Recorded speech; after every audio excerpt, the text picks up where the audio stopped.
Alrighty. Hello and good afternoon. So, let's go ahead and get this thing going. So, between the different teams here, decided to go pass out some items here. Figured it would be good to have everybody doing their own thing. Team-wise, all I've really gone ahead and changed is I've actually gone ahead and given Mr. Ziegler here a different guy to work with. I figure he's probably going to be our resident trainer for a while. Probably most of Chapter 1 is going to be spent training a good number of units here. So went ahead and gave that fighter of his to this squad right here. Figure Bean's doing pretty alright in the first line. You know, eventually we'll probably change him to something else. But he's doing alright at his job for now. Actually, their drop-off in damage probably won't be too noticeable for the time being. And alright, I guess we can go ahead and throw these guys into a little bit of training, so we're going to go ahead and exit. Now, as far as training's concerned, I'm pretty sure we can, you know, we'll probably get a bit better results later on, especially once we get more promotions going. I'm only going to go ahead and train the ones that actually haven't had much experience up to this point. So like Taki's team here hasn't really had a whole lot of fighting to their name. So going to get them going in this.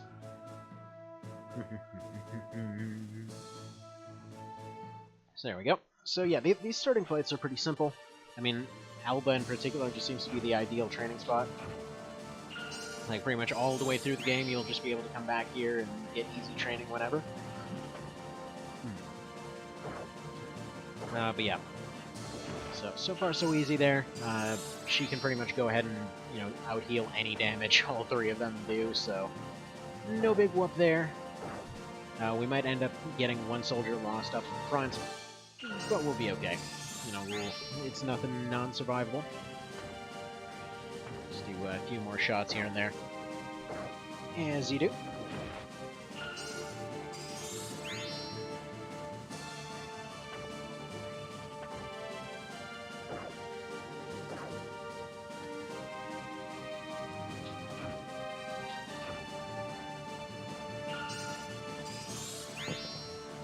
So yeah, one thing to note is that the soldiers in the front, yeah, they aren't even getting any experience out of this fight. It's really only the ones in the back that are getting any training. But as long as, you know, the healer gets a level or two every now and then. The thing is, as far as I can tell, the best way to handle training is you just go ahead and throw them in there once. So basically you have all your guys go through, they get a little bit of experience, it'll usually be enough. That usually be in the 70 range, so as soon as it'll either tip them over from their last fight, or it'll be just enough to, you know, throw them next to their next level, so the next time they get into a fight, they'll be able to level up. So, there we go. So no real issues there. So Taki didn't have a chance to fight, and then we had one more that didn't really get much of a chance either. Probably throw Bean in there. Dio got experience, Anderson got experience. I think I'm going to let Anderson take another train as well. I'm going to try to save some money for later, too. Oh, crap, I didn't mean to throw Dio in here. Well, crap. In that case, one extra training, why not? So, Dio doesn't really need it. Actually, most of the, with the main trio, I'm going to try not to train them that much, or rather let them even get much experience, up until we get into the later chapters. It seems like Dio and Leah end up maxing out their classes halfway through, instead of all the way through the game. So, as soon as they get their advanced classes, then we can go ahead and do more stuff with them. It's actually kind of backwards, because they end up giving them legions, and then they just suddenly decide, yeah, this is the point at which we're gonna go ahead and not bother. So, like, just give them legions and give them a reason not to fight. But of course, you know, this will be the time when when you'd actually want them to be fighting. Oh well, it's fine. I mean, they're really not that much better than your run-of-the-mill characters, at least not yet. Down the road, I'm sure they will be. Actually, these fighters are doing a pretty okay job. So there we go. We got some experience. They'll get a little bit more later. I went ahead and passed out power fruit and healing leaves among everyone. It'll be enough to keep them going for the time being. Like, training now is just ridiculously cheap. As you can probably tell. Like, kind of way down the road, it's going to go all the way up to 1,000 plus. But if you stay in Alba, you do these cheap fights, you're still going to get about the same amount of experience. Basically, if you wanted to max out your level or whatever else, you just give him a manual of warfare, which you can get through the birthday events. And yeah, you can just kind of throw that on there, throw a bunch of units in there, and just have it keep training at Alba. and they end up getting 30% extra experience out of every fight. I think it was 30%. Actually, don't quote me on that. It was something along those lines. But I'm gonna be here doing the whole rambling thing up until more folks arrive. I'm sure it probably will be a little bit of a minute. You know, it usually is. Usually it's like, give or take 30-40 minutes until anyone actually starts showing up. Such is the nature of things. Obviously, it's got to do its whole advertising thing, not to mention notifications almost never seem to go out, so I'm not sure why they're even there, to be honest. There we go. Give them a little bit of experience. As long as they've got something to push off from, because I'm sure they're all going to get into little skirmishes here and there. I just don't want anyone getting stuck behind, and honestly, that's why I think the training was handled better in this game than any of the other ones. Simply because you can't really do it infinitely. Like, you're gonna run out of money. There really aren't too many ways to get free money. Once you get into Chapter 4, and you can really start training some of that extra stuff there. You can start going for some of those rarer items from drops and things like that. It's still tedious to go get those things, but, you can still get some stuff. You can get some decent money from there. Like, I think all the way up to Chapter 3, the best thing I was able to find was roughly like 75 bucks per drop, and you still have to wait. Well, you have to go through a bunch of random encounters. Hello there, Mr. Bestero. How's it going? And, yeah, some friggin' Ogre happening. By the way, chat's working, yeah? So, yeah, Tactics Ogre and stuff, and Ogre Battle and all that kind of thing. Honestly, their best bet would have probably been to call Tactics Ogre Ogre Battle Tactics. Because then at least they could have had the same name for all the series. Instead, they have, like, 2 different names for for one half, and they have 2 different names for another half. So, why? Why'd you do it this way? You're just going to split everything down even farther hairs. But such life. Anyway, so yeah, this is going to be this is just an ongoing attempt at this point. Trying to get through this entire thing, never reviving or any of that. Let's see, only played Lucht on PSP and KOL on GBA. Those are my first 2 as well. And I gotta say, the Ogre Battle games, dude, they're phenomenal. It's kind of funny because I had a kind of massive, just friggin' like nerdgasm in my brain going through March of the Black Queen. Because all those really, really, really good themes in Lucht, like the one that they specifically have a music section for. It's like, it wasn't like, don't get me wrong, Lucht was my favorite thing for a long time too. Actually, out of curiosity, have you tried the One Vision mod? Oh my god, that thing's amazing. But no, going through March of the Black Queen for the first time last year. This was coming off of like 8 straight years of playing Lucht on PSP, and just hearing the original SNES versions of all those same themes, it was like, dude, holy crap, this is where it all came from. Like, this is just all the themes.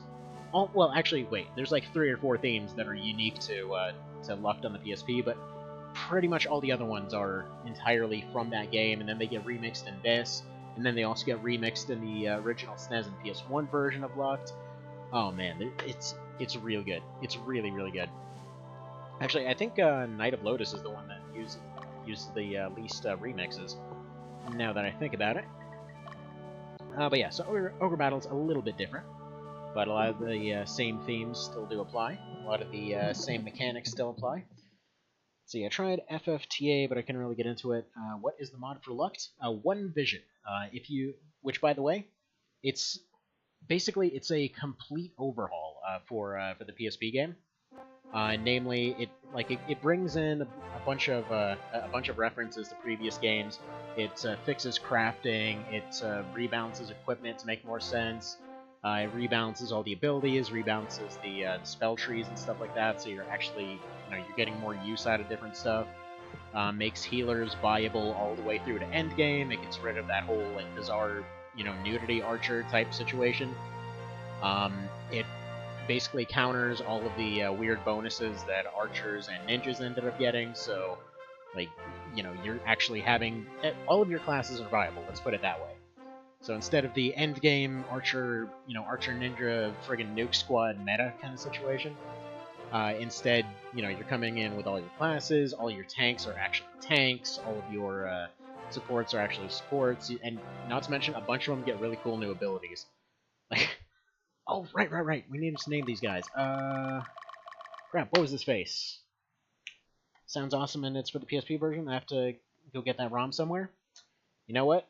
If you happen to be on the Discord or whatever else, or something like that, just oh crap! You know what? I should put a link to the Discord here, shouldn't I? Hmm. Well, I don't know.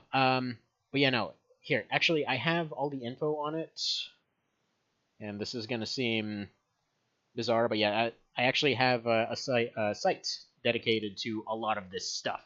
Um, so yeah, I have the link to the mod on there. I have a guide for the mod that I'm actually still working on. Between kids and other things, it's a long running process. But between kids and work, I get a new part out there somewhere. All right, so we needed a thing for this, but yeah, we thanks to Mr. Panfuricus over at the SRPG Discord as well, or the SRPG Reddit and Discord thing. Anyway, thanks to him, we actually have a Reddit and Discord for that as well. So I believe I have links to that located in multiple places. So we have a good little community that's been kind of growing over the course of the last few months. And yeah, I think we're almost up to like 700 something people. Like it's something considering some other ones I've seen have been stuck at 100 for ages. It's kind of amazing we've been going so long. Man, I wish Vale was here. I can't remember what name he was suggesting this morning. I was really hoping to get to this screen by then, and I can't remember the guy that donated like $200. What was his name? By any chance, dude guy, are you still here? $200 guy. Because I can't remember your name. I was going to name it after him for that. Order of Stuff. Do I want to go with Order of Stuff? See, back in school, finding time to game super hard. Yep. That, surprisingly enough, that's why I literally just wrote an article about the Vita. Because I basically put the entire series, minus this game, which this game is technically on there. It technically kind of runs. It's just that emulation for the N64 sucks, especially on that device. But yeah, no. Like, literally, I'll just be there, like, feeding one baby, like, playing some Lucht or something, and we'll just go be doing work. I'll be waiting for a client to respond to me, getting another fight in there. Just basically have the thing in my pocket at all times. Just charge it up whenever I'm doing other stuff. It's, I mean, you just gotta figure out how to do stuff on the go. Let's see. We got Obsidian Sphinx as the main character. Where do I want to go here? I wish Vale was here, and I actually wish there was some background music for this right now. God dang it. Now it's all quiet and everything, and it's awkward. Coffee Goodness, maybe?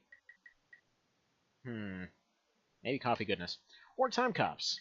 Or Coffee Goodness. We'll just go with Coffee Goodness. Because I can't remember his name, and I apologize for that. If you happen to be here and just don't want to type stuff, because no matter how hard I scroll back up the screen, I don't know where to find his name now. So we'll just go with Coffee Goodness. Coffee Goods. Oh, that's weird. That is weird sounding right there. Okay, backspace. Let's go over here, put an N, and put an S. Let's see. PSP version changed my life. Love that thing. Vita support was crap though, and Sony upped us with their memory cards. I never got one. From what I understand, only certain versions can be changed. As long as it's the US, or not the US, as long as it is an English version, they seem to both work. And if you have any issues patching it, by the way, I'm pretty much always around on the Reddit or whatever else. So yeah, I usually help out folks with any troubleshooting that they have or whatever else. But yeah, it's a bit of a sucky deal to get them on there. However, occasionally, if you happen to have any secondhand game stores or anything like that, a lot of them tend to have a stockpile of Vita cards, like not really out on display because who the hell buys a Vita, but if you just like ask them if they have any Vita cards, like I think I have like a 8 gig or whatever else for like I think it was $8, something like that. But yeah, so it's there. Like you can get them for pretty cheap if you look. And oh, thank you for the follow, greatly appreciated. Actually, by chance, come to think of it, if I look through this, is it gonna tell me? No, it's not gonna. That's odd. Like I have this little notification thingy that tells me if people followed or whatever else, but it doesn't show. Okay, we're just gonna go with Coffee Goodness. I apologize, dude guy, if you're here. I don't remember your name right now. I think it was like Griffix or Grenix or Something like that? But he didn't follow, he just sort of showed up, gave 200 bucks and left, which got me worried that he might be one of them troll type sorts. I hope not. Anyway, coffee goodness, sure. We'll go with that. There we go. Actually, come to think of it, technically speaking, I have a 4 gig card. Like, if you have no memory card for it whatsoever, I think technically I have a 4 gig card that I can just sell that sucker for cheap. I saw someone 3D print an adapter on the PS Vita sub. Looked pretty cool. Not sure how it was adapted though. There's actually another one, SD to Vita. That's this mod that's out there. You can usually find SD adapters all over Wish and whatever else. It's like I see them for pretty friggin' cheap on there, like $4 or $5 or something. And then that way you can convert an SD card to actually work for it. But I can't tell you how reliable they are, though. Truth be told, I've never quite, done that. Like, I've gotten some R3 cards off of there before for a DS, and that thing has been, pretty successfully emulating a bunch of stuff on my 3DS for a while. But yeah, I couldn't tell you how good the Vita ones are yet. They might be really good, but can't tell for sure. Alright. So what are we looking at town-wise here? So by the way, if you've never tried Ogre Battle, like, part of the thing for it is that you're constantly, you're judged for pretty much everything, including how you handle towns. So if you look at all the different towns, you see what kind of stuff is going on there. So, like, they have a morale rating from 0 to 100.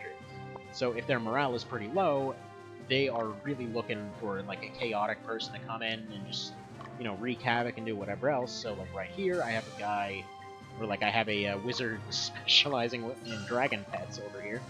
So if I just send him in, like, his overall alignment is pretty low, so they're gonna like him. They're gonna be like, oh man, this is one of our people. Got a wizard flying on a dragon. This is friggin' metal as hell. This guy is all about us. And meanwhile, these guys want somebody a bit more moderate. So you send somebody like that there, and you try to protect the towns that you capture. You try to, you go through the same kind of branching storyline kind of thing, where you have all kinds of different choices that pop up here and there. Depending on what characters live or die, you have all kinds of different situations come up. It's like there's a lot of really cool stuff about the series. So, all right, let's see. With Mr. Obsidian Sphinx, what's your situation? All right, so he's neutral. I'm gonna have him go. Let's just go ahead and move you up here. Take this town right here. Like, yeah, if you've ever wondered why exactly it is that there's a like a Chaos Frame type system in Locked. These games are why. Like, it's the main, one of the main mechanics of these games. Alright, so let's have Bean and probably one of the other ones go guard this bridge. So let's say Ziegler. If I recall correctly, we're actually going to get a bit more resistance coming up the north here, so I'm going to send Ziegler up here. I'm going to try to get both of these areas pretty well stable before actually moving in. And I should probably equip Leah's squad here with some items before I send them out. Let's go over here. But yeah, if you happen to like Knight of Lotus, there is a lot that's actually similar development-wise, or rather idea-wise, between this and Knight of Lotus specifically. Just because there's... Hang on. Yeah, that's fine. Okay. Just because, yeah, both of them were not actually headed by Matsuno, so he's the guy that did all the other ones. So they tended to not be bogged down with as many out there ideas. Because, yeah, the guy's smart and used to do a lot better writing, but yeah, let's just say that he tends to kind of bring chaos with him when it comes to a lot of development things. Alright, I just hate anything involving real-time, a turn-based fan, aside from Dota 2 and Star Wars Battlefront 2 Classic.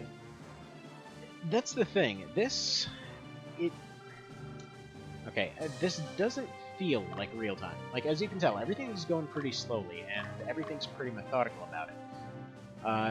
Everything plays out in real-time, technically, but, like, most of the decisions feel very turn-based. You can pause at any point. This is both during battles and whenever else. So while they're moving in real time, you can pause at any time. You have abilities that charge up in the background during fights, so technically, like right now, I have an ability called a Pendra. Oh, there's something here. Okay, plumed headband. We're one step closer to making the second Valkyrie, or fourth Valkyrie, I suppose. But yeah. Honestly, I wasn't a huge fan of a lot of real-time elements kind of going into all this. Basically, my whole thing with the series was I originally wanted a strategy game coming off of some DOS games that I really liked, and had seen FFT, and I saw Night of Lotus, and I tried to find Night of Lotus, but then wound up, finding FFT because again, Night of Lotus, even when during its friggin' heyday, was dang near impossible to find. So yeah, I couldn't find it. Went on this long trip, came back. Had just finished FFT. Like my brother hooked up a PS1 in the car, and it was pretty amazing. But yeah, so went through all of FFT, and I was like, man, I need something else like this. So I go back to looking for Night of Lotus, and I find it. And first thing that comes up, I'm hearing the music. I'm like, not so sure about this music. I'm not sure why it's so slow, but whatever. It's on a Game Boy, so whatever. We'll deal. So go through it. Ultimately, like after going through it the first time, I just keep going through it again. Just like keep liking all these extra challenge runs I keep putting on top of it. And then yeah, FFTA came out after that. Went through a similar process with that. FFTA 2 came out, and like that FFTA 2 was probably the first time, aside from Night of Lotus, where I just went out of my way to 100% it, even before even having a guide. It's like I just wanted every part of this to, just wanted to go through all of it. So, that felt pretty awesome at the time. And yeah, still kept challenge running Night of Lotus over and over. And actually, technically to this day, I'm still doing that. Currently doing a mermaid only run of it. But yeah, so kept going and going and going until finally, Lucht comes out, and that was the thing. I loved the presentation, I loved the music and everything, and then right off the bat I got really, really confused for two main reasons. One, the whole equipment choice was kind of odd, and two, the fact that the spears were suddenly not very good. Like Night of Lotus, yeah, kind of a standout in the series because it's the only one that actually made really good spears. But still, went through it. Still loved it. Went through it over and over. Kept doing challenge runs over and over, and to this day, still doing challenge runs of it. So yeah, been a bit of a long run there. All right, so we liberated that town. I don't know if we actually have a meter for how our Chaos Man is doing. Generally, the way the mechanic works in this, you get up to it goes on a scale from 0 to 100. You get up to 2, depending on how close you are to the morale of that city. You get up to 2 points positive. If you end up liberating it, you apparently lose 4 if you end up losing the city, and then if you end up capturing a neutral city, you lose 4 as well. And then yeah, there's a bunch of story decisions that apparently affect it as well, but either way. And hello there, Mr. Cow. How's your day going?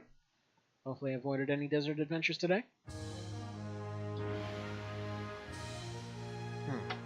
And yes, I will ask you that every time.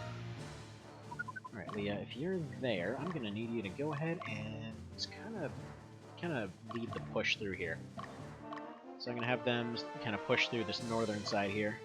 Hopefully take this stronghold up here and then just hold it for a while.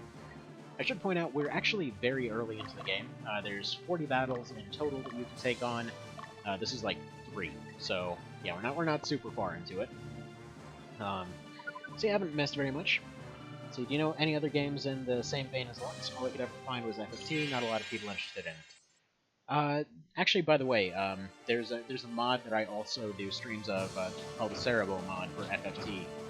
That one's also pretty darn solid. So there's a few FFT likes out there. Now, here's one question. This may seem out of nowhere. Do you read Japanese for some reason? And don't worry, I'm not suggesting Disgaea. I like Disgaea for a first run, but I don't know. I can never do more than one run of any one of those games so far. The lack of a cap kind of turns me off those. But either way, specifically the reason that I ask, that there is the original SNES and PS1 version of Let Us Clean Together. It is again, it doesn't have the ability thing, and bear with me on this one. However, there is a mod out there called Chronicle of Valeria that's unfortunately only in Japanese. The only people that have tried to go through and do the whole translation thing have completely noped out of the project, so, you know, not exactly something that's going to be appealing to the US folks very much, but, I mean, it's out there if anybody wants to translate it. I have seen one person that was offering, you know, to at least do a run-through in knowing Japanese and English, and hopefully making some progress on that, but either way. So, you have those. What was I getting at here? Sorry, kind of lost my train of thought. So FFT, you said you didn't like it. FFTA 2, did you try that one? So you trying to convince my one friend to learn how to translate? Gotcha. Well, hopefully you succeed. Okay, so he liberated Kiefer. Good.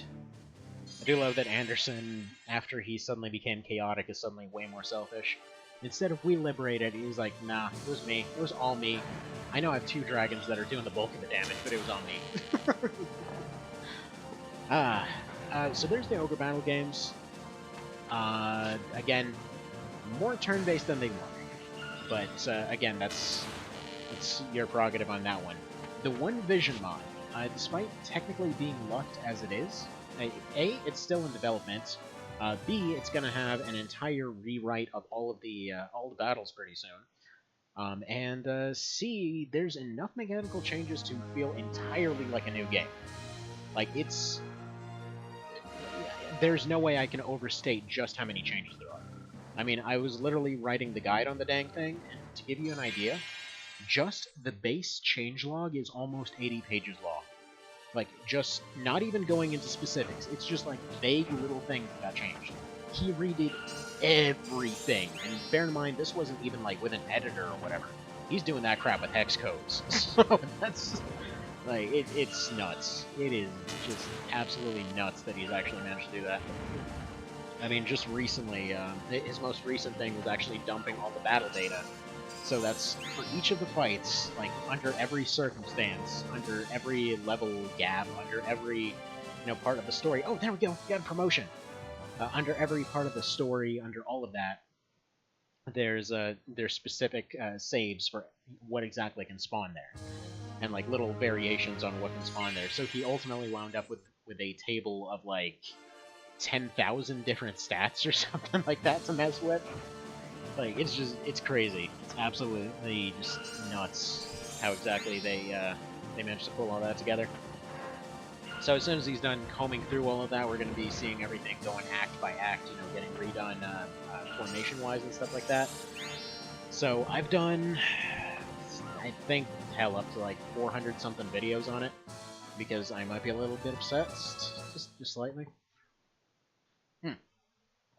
Anyway, let's see, I went and someone translate Kingdom of Paradise for me into English. I love the first game in the series. You know what? I'm actually not familiar with that one. Why does... I always say it sounds familiar because everything sounds familiar because I'm pretty sure everyone's mentioned something at some point.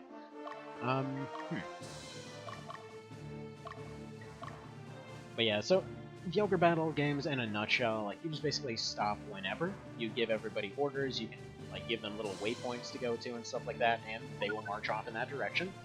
And they'll do their best. You don't have any kind of multiple respawning enemies or whatever else.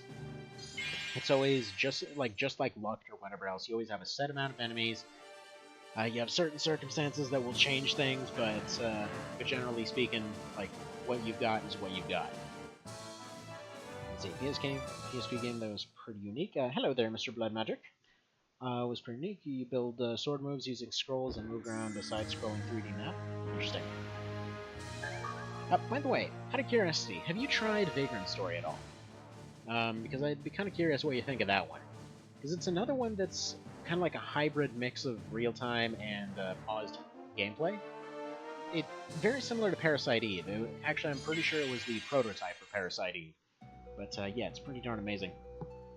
See, I've been playing a Steam game I would love called Fell Seal. It's like tactics. Yeah, that's true. I was getting to that one. So Fell Seal Arbiter's Mark, that game is amazing. And actually, there was a guy that asked me to do a run of that a while ago. Never heard back from that guy. I was completely willing to do so, but never heard from them. Ooh, and we got Wizard Wallace over here. The wizard who wants his freedom! Anyway. Wizard Wallace. Check it out. Yeah, it's actually not that expensive either. It's like 20 bucks. Don't let the art style fool you, too. Like, its animations look better than they should. And I have to say, the trailer didn't seem to do it justice from the little bits of gameplay that I saw. Not to mention, more games need land sharks. Won't say that much. So it's, yeah, that's another good one. There's another one that's currently still in development called Mecha Satori. It's more in line with this one, but it's kind of like these mechanics in a turn-based setting. So that one's pretty fun as well. Again, art style is still in the works on that one, so it kind of looks a little bit anime-ish at times, but they were basically trying to mix like turn-based with this kind of formula specifically. And actually, that's I believe that's why he had reached out to me, because I was covering Ogre Battle a good bit. Is it possible you can do a run now? Yeah. Say I will. Downloaded Versus and started it once, but didn't play it. Oh, Vagrant Sword, right. I have a hard time sticking to games when I get busy. Yeah, I know the feeling. Actually, Pan has accused me multiple times of freaking having ADHD, because I kept hopping between runs over and over, so whenever I'd have time for a stream, I would pop on there and just pick some random thing, like, I feel like doing this today, and they're like, what happened to this run from like 8 months ago? I'm like, right. So that's why I'm going and doing them all in a string now. But yeah, is it possible you can do a run now? Yes, I absolutely could do a run of that one now. The only exception being that over the course of the next week, I'm doing this run. And then after that, I absolutely would be willing to follow it up with a Fell Seal run. Wait a second. Do you ask because by chance you're that guy that was asking me before? I'll be honest, I forget everyone's names all the time, and I'm seriously horrible at remembering anyone's names. It's weird considering I have a business background, but yeah.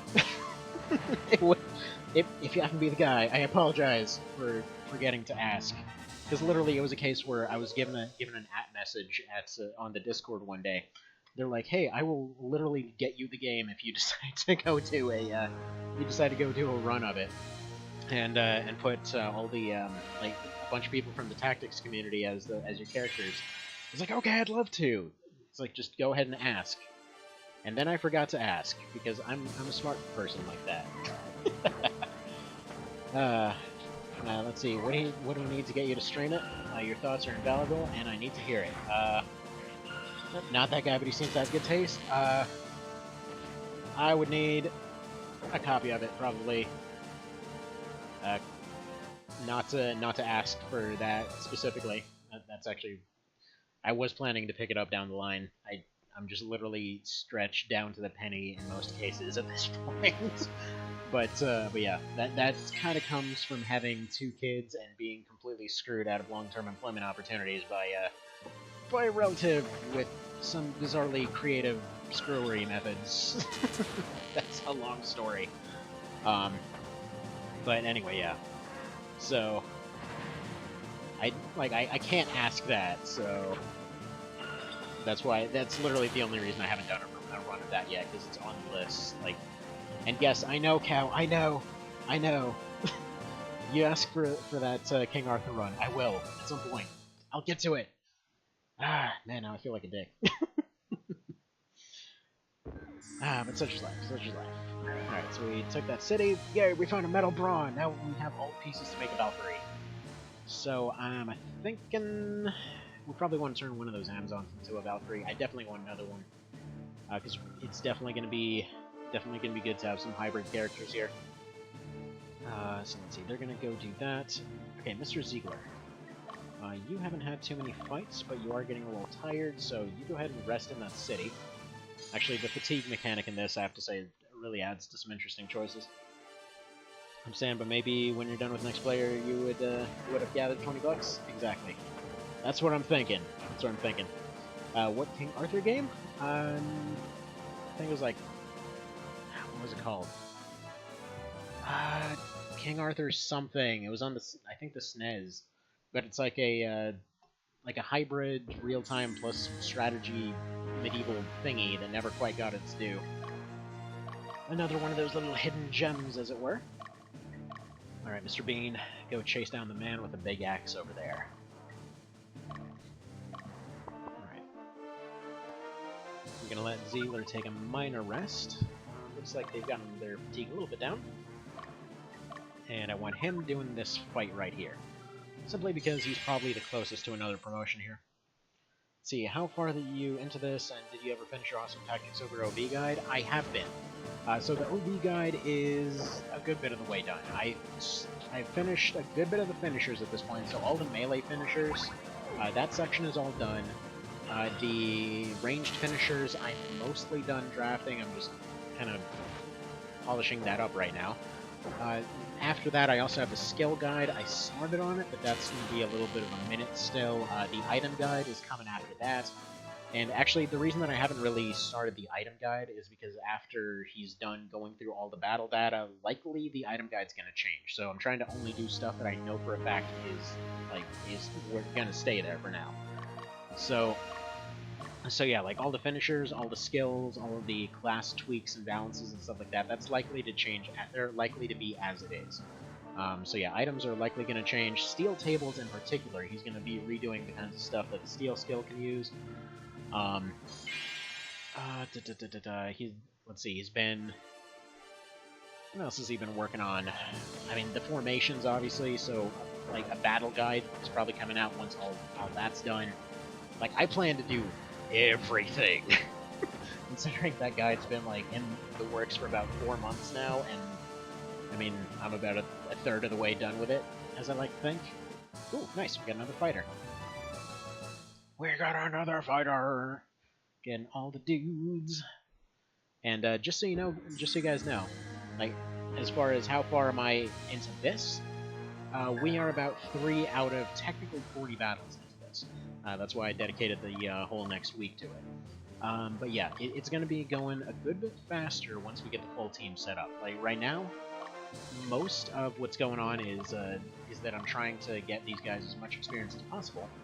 Because you see all these little grunts fighting along my main teams? Every time that they level up, they become an actual named character. That's the only way that you can get new characters. Or rather, no. You can get new characters if they decide to join you in the story, or if you promote them from basic soldiers. But those guys, if they die, they're dead. They're just dead and gone permanently. So I want to get as many named characters as I can by the end of Chapter 1. After that, I'm likely just going to have a few support squads with one training squad in there so that they keep getting experience, but by that point they just start getting wiped out all over the place. So it's a little bit too late to start training then. Let's see, very unknown among the peoples. Yeah. This series definitely deserves more love than it wound up getting. And it's sad because it's not like they failed or anything. They literally just seemingly left it. There was even supposed to be an Ogre Battle 3 in the works, there was supposed to be another Tactics Ogre, and they just... ultimately, Tactics Ogre Episode 8, that's what became FFT. Vagrant's story was presumably one of the other ones of the 8 chapters. Basically everything that he went off and did was, to some degree, mentioned to have been part of this, thought to have been part of the series at some point. And again, they did well. Especially 64 and March of the Black Queen did better than expected. The only one that didn't do so hot was Tactics Ogre SNES, which is why we ended up getting a remake of that one that did fantastically. It's one of the best rated PSP games out there. And still, it's just bizarre, because they just forgot about this series. Can't wait to graduate, then I'll have some time for games without feeling guilty. I mean, you never know. It depends entirely on how you handle your time. I mean, I've got 2 kids, I've got, technically 6, 7 jobs, and, find ways to stick it in there. God, that sounds dirty, but, either way. Let's say, technically, I'm an advertiser, writer, tester, one could argue chef, but not really. Let's see, survey person, and I guess technically still an investor. I think I still have some land out there. What am I forgetting here?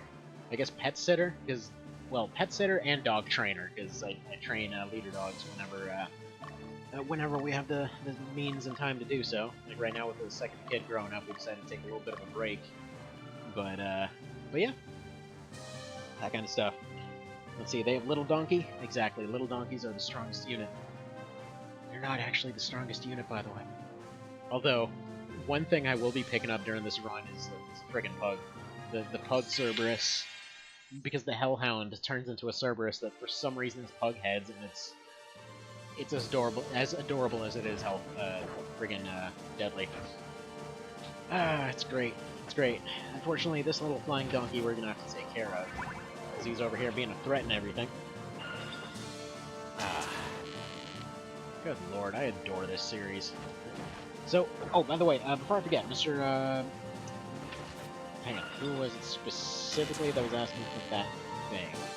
So, Mr. Best Throw, just so you know, are you familiar with the SRPG Reddit? Because there are a ton of games on there that I think you might like. They actually specifically have a list at the very start of the thing with a list of suggestions for folks looking to get into the genre. So yeah.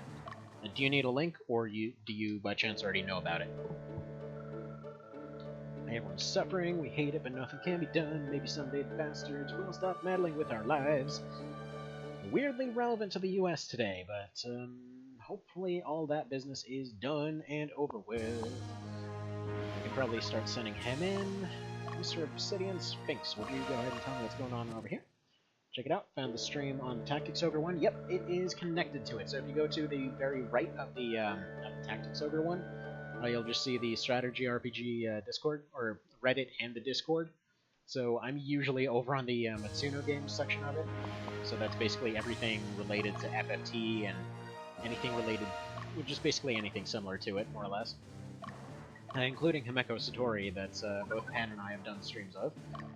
So that's another one that, you know, you might find pretty interesting. It's got pretty unique mechanics and everything. It's using a similar idea to this, except it is turn-based. On top of that, well, I should clarify also, it's in development, so some features aren't quite in there yet. But yeah, no, he's got an entire list out there of just different games to go ahead and try out. So yeah, you might find what you're looking for over there. So, you know, it would be good to see you around. But yeah, so that's always good. Not to mention, yeah, there's a bunch of folks doing all kinds of different streaming-related type of subjects on there, and yeah, the Discord's pretty active. It's actually one of the most active I've seen. So cool stuff and all that. Yeah, Pan's pretty good at doing that whole marketing of that daily. Right. You go ahead and chase her down. Actually, Dio, if you could go ahead and triangulate this little...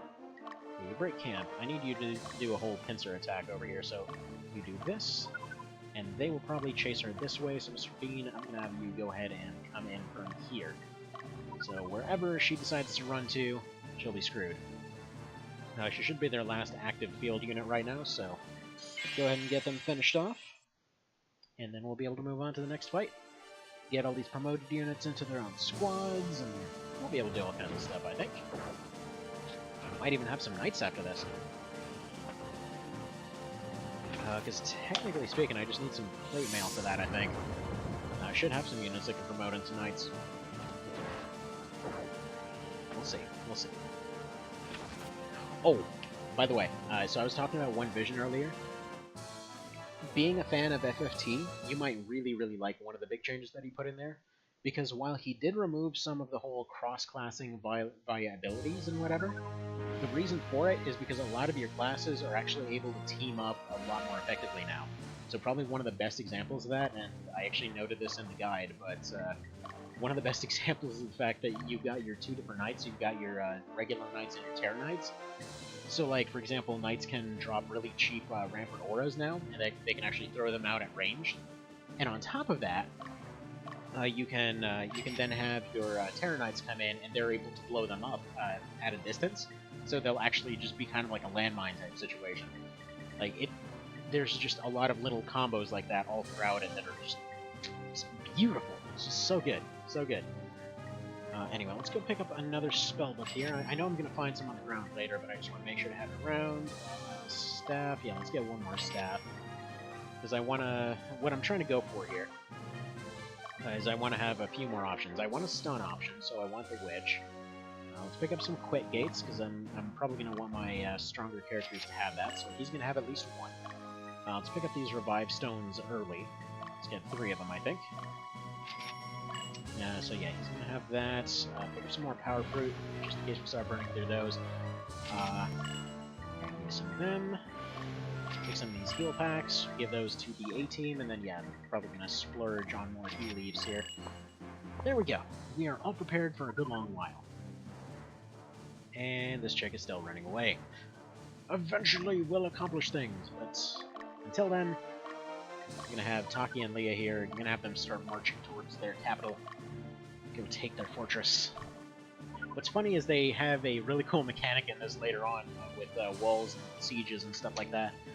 But it's weird because they want to introduce one new mechanic with every new chapter. So like at the very start, they're introducing you to small fights. Later on, they introduce, you know, the concept that you can move around all your units and all of your squads can have all these different combinations. And then they start introducing the Legion mechanic. It's like, look, you can move everybody in formations and all this other cool crap. You can have your supportive attacks. You know, all this is pretty cool. And then you have, after that, you suddenly come in with a siege mechanic. They're just constantly putting new stuff out there. It's good. It's good. It's real good stuff. Alright, what did you get? Twinned headband? Great. Now, I'm going to have them comb the mountains real quick, see if they can get any more pets. I'm sure there's some hidden items that we missed, but it is what it is. Actually, I might be able to have Anderson find some of those. In fact, I don't think I had him speak to the townsfolk. Let's take a look.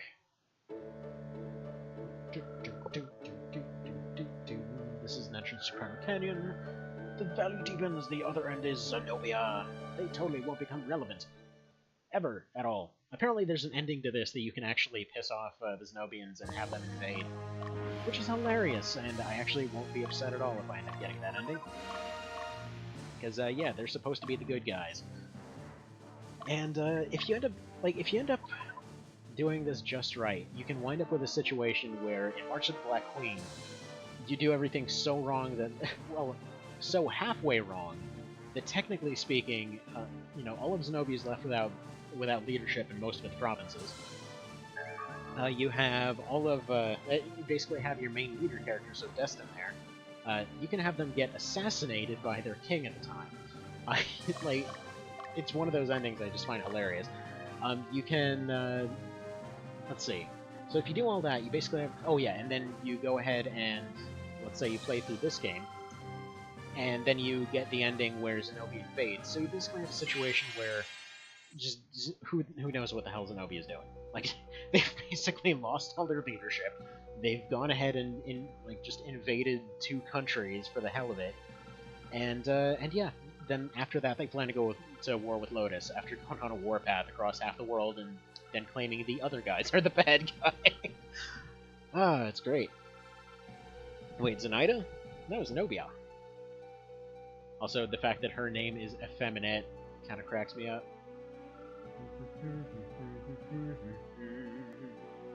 And conveniently, she barely has any damage, so the only ones at threat here are those little grunt soldiers in front. Alright, I believe they're set to target leader right now, which actually would be perfect. So we don't really gain much from doing anything other than taking out the leader in this squad. By the way, I'm assuming there's at least a few people here that aren't familiar with the mechanics of this game, so basically, if you take out the leader of a squad, they will just wander around aimlessly. Like, they no longer have any directions to follow, so they're just completely lost. So that's one way to kind of clear out an area or deal with a large number of units, so you just basically cause a bunch of chaos in their ranks. I just love that mechanic. It kind of makes me think of XCOM or something like that, where you're just going and you're making them panic as a means of thinning out their ranks and all that. And especially later on, there's one battle in particular where they just come at you with like 20 squads at once. and then you can just go through and just get a bunch of archers and casters and whatever else, and you just keep targeting leader over and over, and then you just have like all these squads just wandering around like zombies all through that canyon. It's like, man, we figured out a weirdly peaceful way to deal with that, gotta say. Alright, and that's the fight won. Their alignment went down for some reason, but still, they got some training in. Alright. You have a pure noble heart. You can tell by the fact that you killed us with lightning. Don't be discouraged. Oh man. Okay then. It's funny because this game's weirdly dark. In fact, is Mr. Vale here yet? Is he here at all? I'm assuming he probably didn't have time to be here. Let's see, does healing affect these outcomes? I felt you won that. If you're fighting against the leader squad, I mean, heals don't count in terms of what happens, it's just the amount of raw damage that decide which squad gets pushed back, because it's not necessarily a win or lose, it's more like they push the other one backwards kind of thing. Just like, even if they still survived, they still were the ones that got pushed back. So here Hugo is just basically telling you this is your first kind of option of the game, where you basically get to branch off in a couple different locations. And then depending which order you take battles, your choices made during those fights, you get all kinds of different stuff that comes up. I don't remember exactly what it was that he was saying, so I think we're probably gonna... I guess we'll see.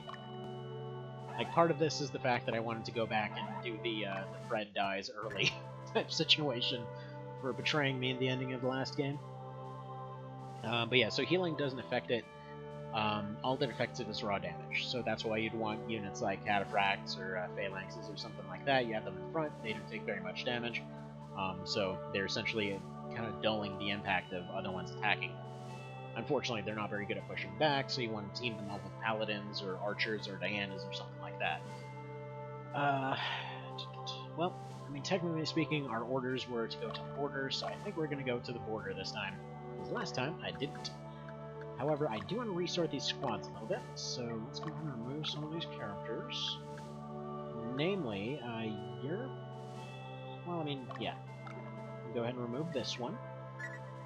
I'm actually going to leave all of these leaders in their leadership positions, just because the amount of experience that these soldiers are gaining is apparently tied to the leader in question. So I'm going to go ahead and replace those with some fresh recruits. So there we go. We're actually down to 26 soldiers here, so we'll have to take a little bit better care of them. Now, we started off with 60, but oh well. We'll be whittled down over time as it goes. Plus, it's not actually counting the ones currently deployed. So, okay. So we have all that. I guess technically speaking, I haven't lost that many. Now, I want a couple replaced. Okay, first of all, let's do this. As far as promotions go, do we have anyone we can promote? Namely, can you guys do anything? And have we unlocked witches? Okay, we haven't unlocked witches.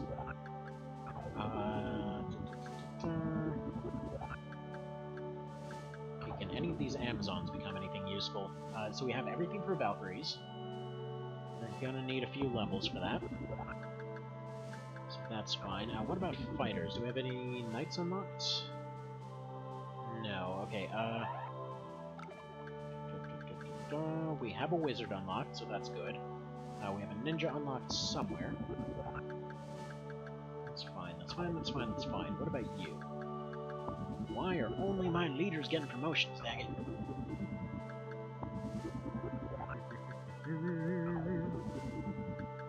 Alright, so you can become a cleric. That's fine. Do a little bit of extra healing. There we go. And yeah, as you may notice, you actually need a bit of extra equipment in order to be able to get some of these classes. You actually unlock them by means of both having the equipment to make them and having the prerequisites for the class, meaning that some classes you just plain may not see during your playthrough, which is kind of interesting in its own way. Let's see, the Killer Tofu mission in Darkside Chronicles. Wait, what? They somehow translated tofu mode to that? How did that work? For that matter, who the hell is that ninja? Like, is it just this guy? Is it just Anderson? Okay, what about you guys? Can you guys do anything? No, who the... Who the hell is our new caster, then? What is that? Let me double check. Where's this? List classes. Okay, so... yeah, 3 guys can be ninjas. Who are they? So I know this guy. Like, he can be 1. Do they count him?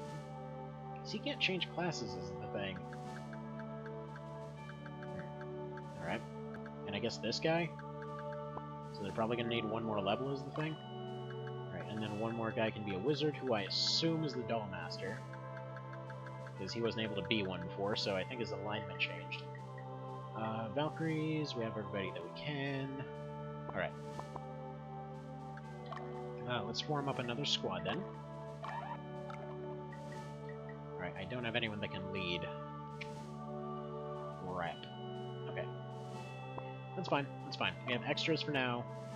Oh, you know what we can do? We can make a new trainee squad, so here we go. Let's remove one of these Valkyries. We'll give you a fighter instead. Because they're basically serving the same role in this case. I know we're kind of throwing away our whole all-female squad mechanic, or kind of shtick, but whatever. So she gets to be a new leader, so she's going to go back here, throw some lightning around, you're going to go back here, throw some arrows around, and then you're going to have 3 squads of units up in front, serving as the front line. So, there we go. We have 1 more squad. And, there we go, let's go ahead and exit. I really need to set that, here it is. Quick exits. There we go. That's what I need. Now let's go back to Alba real quick and get a little better training in, because I would like to see some of these teams doing a little better. Bean, yeah, we'll train you. See, the story reminds me of the story in FFT or whatever mode in Soul Calibur 3. We did a better, we did a bad, we better fix it. Kinda. Yeah, overall plot, let's see. Actually, that was another thing that it's one that I was asked to do a while ago. I was asked to do like a whole general plot type situation. Of the entire series, just because there's so much to cover there. Like, I've been thinking about how exactly to do it for a good long while now. Just because there's so many angles to approach it from, I'm not even sure where to start. But yeah, the overall plot of the series, like, much of the Black Queen is just... The Black Queen comes in, so she basically usurps the government, takes over everything, has a bunch of, more or less, like, warlocks and crap backing her up, so all of them have a bunch of powers that nobody knows how to deal with.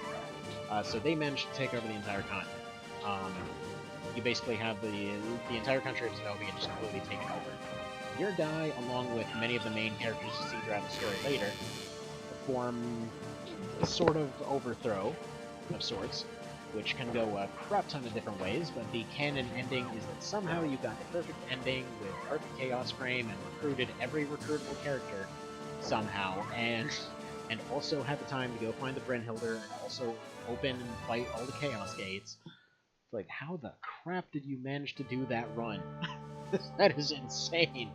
But if you've never played that game before, just basically every day that you spend in that game, it's kind of like Fallout 1 where you're constantly on a timer, except instead of every city getting slowly taken over until you tick down to a game over, it's more like you're ticking down to your bad ending the entire time, and also your reputation tanks for every day that you sit in a place because you tax them. So you get more money, but you drop in reputation. And after a while, people just stop helping you, like, nobody wants to support you anymore, you don't really get any NPCs wanting to join anymore, except for the super evil ones. And it's cool, it's really cool how they end up handling it. But yeah. And then this guy gets mad because we're stopping by to train. I mean, armies train, it's what you do. You don't need to scold me for thinking the strength is everything, because it's not. You guys just want to get some levels. So yeah, in this one you just kind of pay for your training.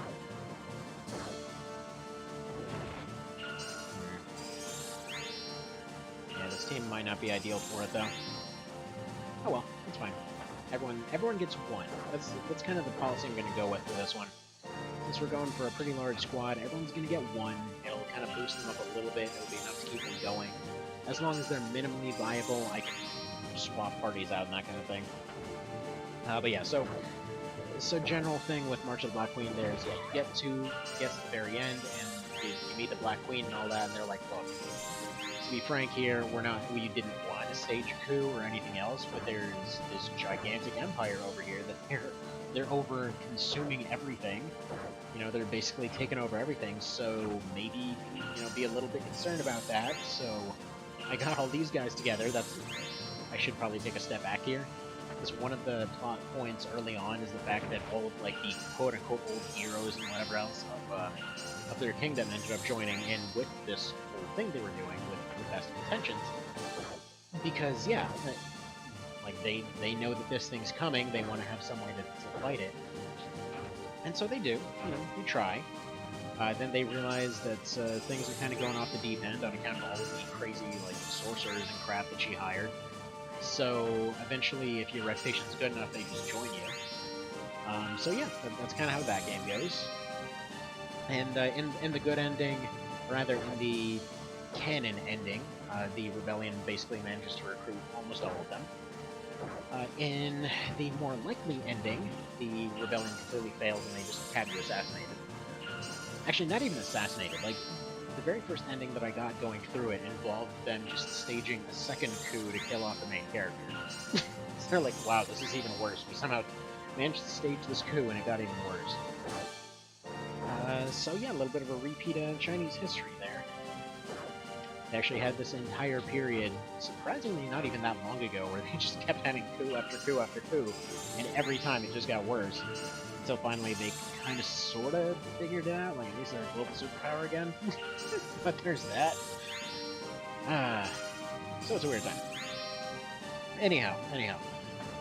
So then, OB64 is like, you're basically a small-time leader graduating out of an academy in a small little dirt town in the middle of nowhere, which then ends up getting embroiled in a bigger war for all of the different factions within said continent, which then also gets invaded. Actually, it's the first time that that invasion technically happens. No, it's the second time canonically and in the order that the games came out. Because then the original Lucht happens, which, yeah, they invade, they only kind of background invade, as it were, and yeah, you know, stuff doesn't go too great for them. They end up wasting a bunch of their fancy artifacts and crap like that. Do I want to do Anderson here? Yeah, I think I want to give Anderson a little bit of training. So yeah, they blow a bunch of resources on that, then they try to take over Flatness, which is this place, blow a bunch of resources on that, and ultimately, like, that's why I think that they didn't really know what to do with the ending of the series. Because the main threat that you see throughout the games is the fact that, you know, you have this gigantic empire full of crazy zealots and whatever. And they, like, it's falling apart. It was already falling apart when they started attacking. The only reason that they start attacking is it's because it's the only way to keep them from falling apart. It's supposed to be part of the tragedy of the story, that, like, this is their only way to survive, meanwhile everybody else is fighting to survive against them. And yeah, so they end up blowing all their resources, all these fancy artifacts and whatever else they have throughout the series, so there's really no way they would even be a threat by Episode 8, in my opinion, anyway. But, you know, just saying. There really wouldn't have been anything there. I mean, their head guy, he's basically just going into hide, or I guess their scariest guy, is pretty much just going into hiding at the end of Lucht, so, I mean, what are they gonna do, really? It's one of those kinds of situations. We have a bad guy with no actual options left. But, truth be told, if we do get an Episode 8 eventually, I really don't even want the original writer back to do it. Which seems weird, but it's just the fact that, yeah, I don't know if you've seen some of the stuff he's done lately. It's just not super great. That's the thing. Like, it's gotten pretty iffy. I mean, the guy, quite frankly, has stated multiple times he just wants to retire, so they just kind of hire him in every now and then. Like, yeah, no, well, totally do stuff. Let me go ahead and help, I guess. And yeah, no, it's just, it kind of feels like he's phoning it in. Anyway, I guess we're about good to move on with the plot here, so let's go to the border. I was hoping to have some Hawkmen by this point, but no such luck. Oh well. So yeah, Scene 4, True Intentions. Kind of like True Lies, I guess, except we don't have Schwarzenegger in it, which is always disappointing. Wonder if there's even enough space in the character limit to give a character the name of Schwarzenegger. Kind of wanna. Alright, so he's over here, he's like, man, check it out. We got bridges. We got a map with bridges in it. Should probably explain, it's a bit of a bizarre, like, full game theme in this one, that for some reason your head tactician guy is just obsessed with bridges. Like, half his speeches and all of them are like, hey, there's bridges. Did you know there's bridges? I like bridges. I love bridges. Bridges are the best. And he just goes on and on about them. And in a lot of cases, he will give you completely pointless advice. Like, he's like, oh, yeah, you have to defeat them in order to defeat them. Yeah. You don't say. That's how you beat them, huh? You gotta defeat them? Really? That's good stuff. Or, I think it wasn't this map, but we got one of the maps coming up where his advice is, hey, send in people that are good at the terrain. And the terrain is snow. And there's 2 units that aren't available till the end of the game that are actually good at snow. So you cannot physically have anyone that's good at snow. So there's that. Oh, you know what I forgot to check? I forgot to check if anyone can be a dragon tamer. Because we have all the pieces for that. Alright, we'll get the rookie squad. They're going to be going in first. I'm pause it for a sec, give them a few steps on everybody else. And then we're going to have Ziegler backing them up. So he's going to go here. Actually, wait. Wait. Before we do all that, we're going to need one team defending the neutral town over here. Okay, we've got a morale 45, and we've got a morale, what? Morale 12. Okay, so we definitely want Anderson over there. Alright, so we'll send Anderson down that way. So there you go, you take that. We're going to send Ziegler and Dio to go take this town on the left. Specifically avoiding that neutral town. I figure no matter what, those guys are going to be strong enough to punch through all that. In fact, I'm going to send Leah down that way as well. I don't think they're going to be sending in any flyers, so I'm going to leave one unit on defense. Probably Taki is going to be left on defense. So you're going to back up, you're going to watch the roads. So you go up here, and yeah, and we're just going to dispatch the last one. And we should be good to go. Alright, Sphinx, you go and climb this mountain. Both for visibility and the fact that it's kind of awesome to climb mountains. And this right here, this is the kind of stuff I love about this series. Just specifically the OB side of it. You get all these situations where you have the same kind of tactics that you're employing at a smaller level. Except then you're going out and you're just basically throwing them out over these huge maps and everything.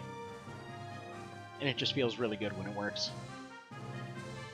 Like, especially with the fatigue mechanics and everything else in this, it's unlike anything else.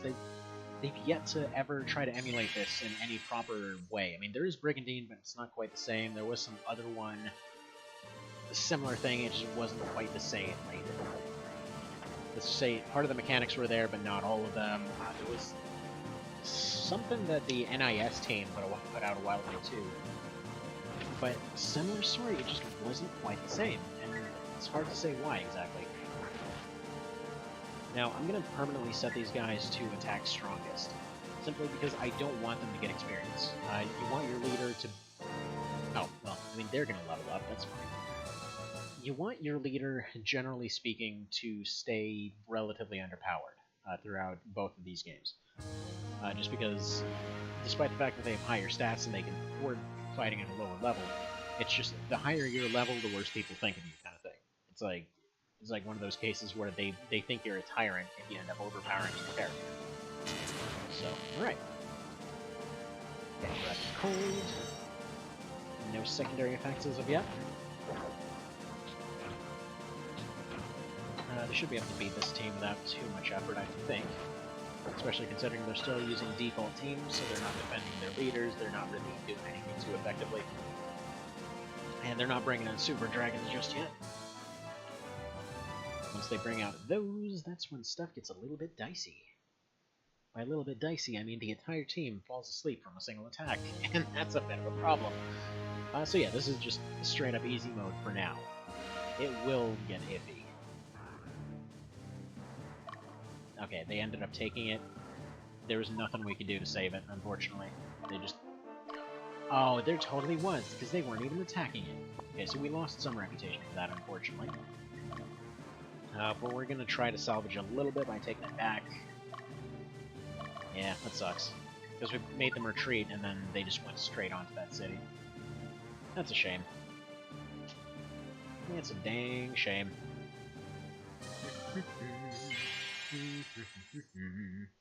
More than likely what happened there is the fact that, yeah, it's probably meant to be as a mechanic, meant to be a teaching mechanic, rather, so that they come in and they say, okay, look, you know, if they end up taking a neutral town, they can and will do it, and you end up losing reputation for it, just so you're aware. Because the people there will blame you for bringing the wards to their doorstep and then not bothering to actually, you know, protect them. So it's not the end of the world. If you end up losing reputation in this game, it's completely recoverable. It's just that it takes a while to get it back. So it's a very slow road to build up and a relatively quick drop to actually lose it all. But as long as you're paying attention to it, usually you're going to be just fine. Yep. Get rid of him. Thankfully, they don't judge you based on how many units you eliminate, as I found out earlier today, so that's always nice. Go, get rid of that, get rid of that, come on. I was hoping they might get a crit, and I think he might have one more axe attack in him, no? Doesn't matter, still got some experience. Hopefully the little guys will get some as well. Come on, little guys, you know you want to promote. Here we go, little peeps. There we go. There we go. Let's go ahead and do one of them things.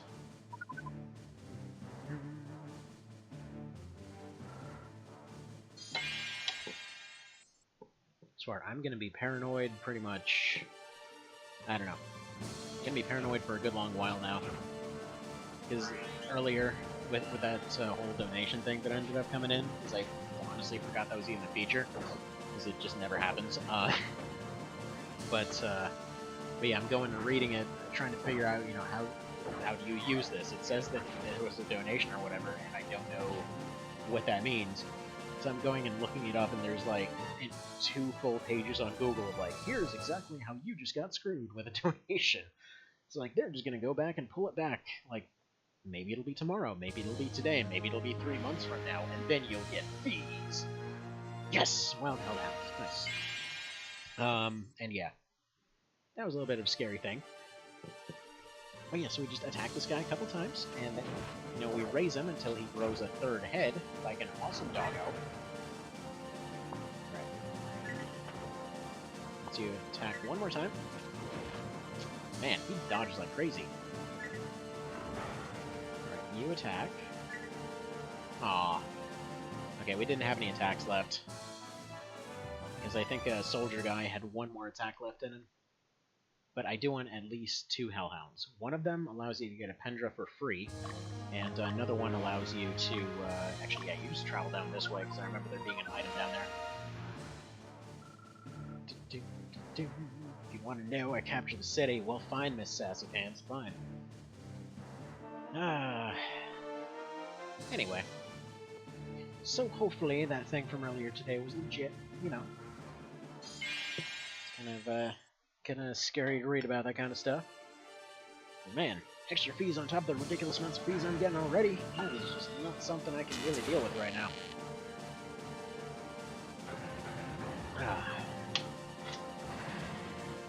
The joys of being financially overstretched, and all that kind of thing. You know, you do what you do. Now then, we're gonna go ahead and win that one. So yeah, I'm hopefully none of you guys have been affected by, the big scary annoyance that's been in the news lately. Hopefully. So hopefully everyone's doing at least somewhat decent.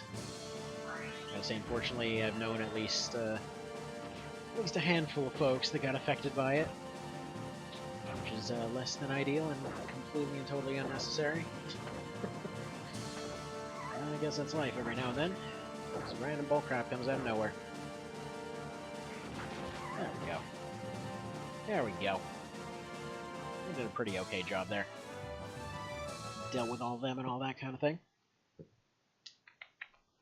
Alright, so, plans for this map. I know for a fact that there's going to be several that are going to be running, and I want to try to get as many eliminations as possible, so what I'm going to do, since, the eliminations occasionally give you some extra stuff, is he's going to go down here, and he's actually going to...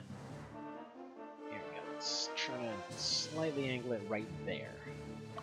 So he's going to try to awkwardly squeeze himself right here, right? Actually, no, I can probably do that a little bit better.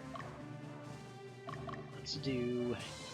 You slink on this way, and you slink on this way, and then you slink your way over here, because they're going to take that road to escape. So I want him to be over there to hopefully prevent them from leaving, which, yes, is... I mean, it's completely as jacked up as it sounds, but technically the game does not... doesn't really penalize you for doing that sort of thing, and it doesn't really view it as a bad thing, and technically each of these squads are potentially carrying something that could make the run a bit easier. So, I guess that was their mistake right there? I don't know. Still, point being, despite the fact that we're probably going to end up allied with these guys in not that long a time from now, we kind of want to go ahead and handle that kind of thing. And one thing I can't help but notice, whenever you're fighting the Zenobian team, they're always using low alignment units. Like, I know it's probably just because they wanted to give them, like, scruffier looking teams and all that, but they're always using the low alignment ones. It's kind of weird. Oh well. And it's a little bit funny that even after you technically betray your own people, you still get treated with the same reputation for some reason. It's like your same exact reputation just carries over. Wait, there's something here! And we just unlock notes. Nice. Okay, so you go ahead and take this town. No, you take town.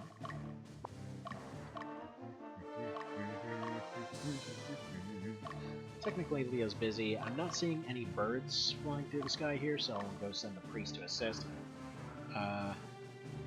Okay, Ghislaine got liberated. Fine. Alright, so you're going to drop down and assist. And I want the rookies to be getting a little bit of experience here, so what I'm going to do is I'm going to send them down over here so that they can go ahead and fight some guys.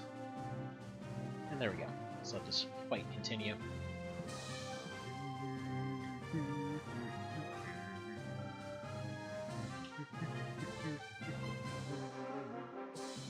There's something here! Oh yeah, another Baldur sword. Nice.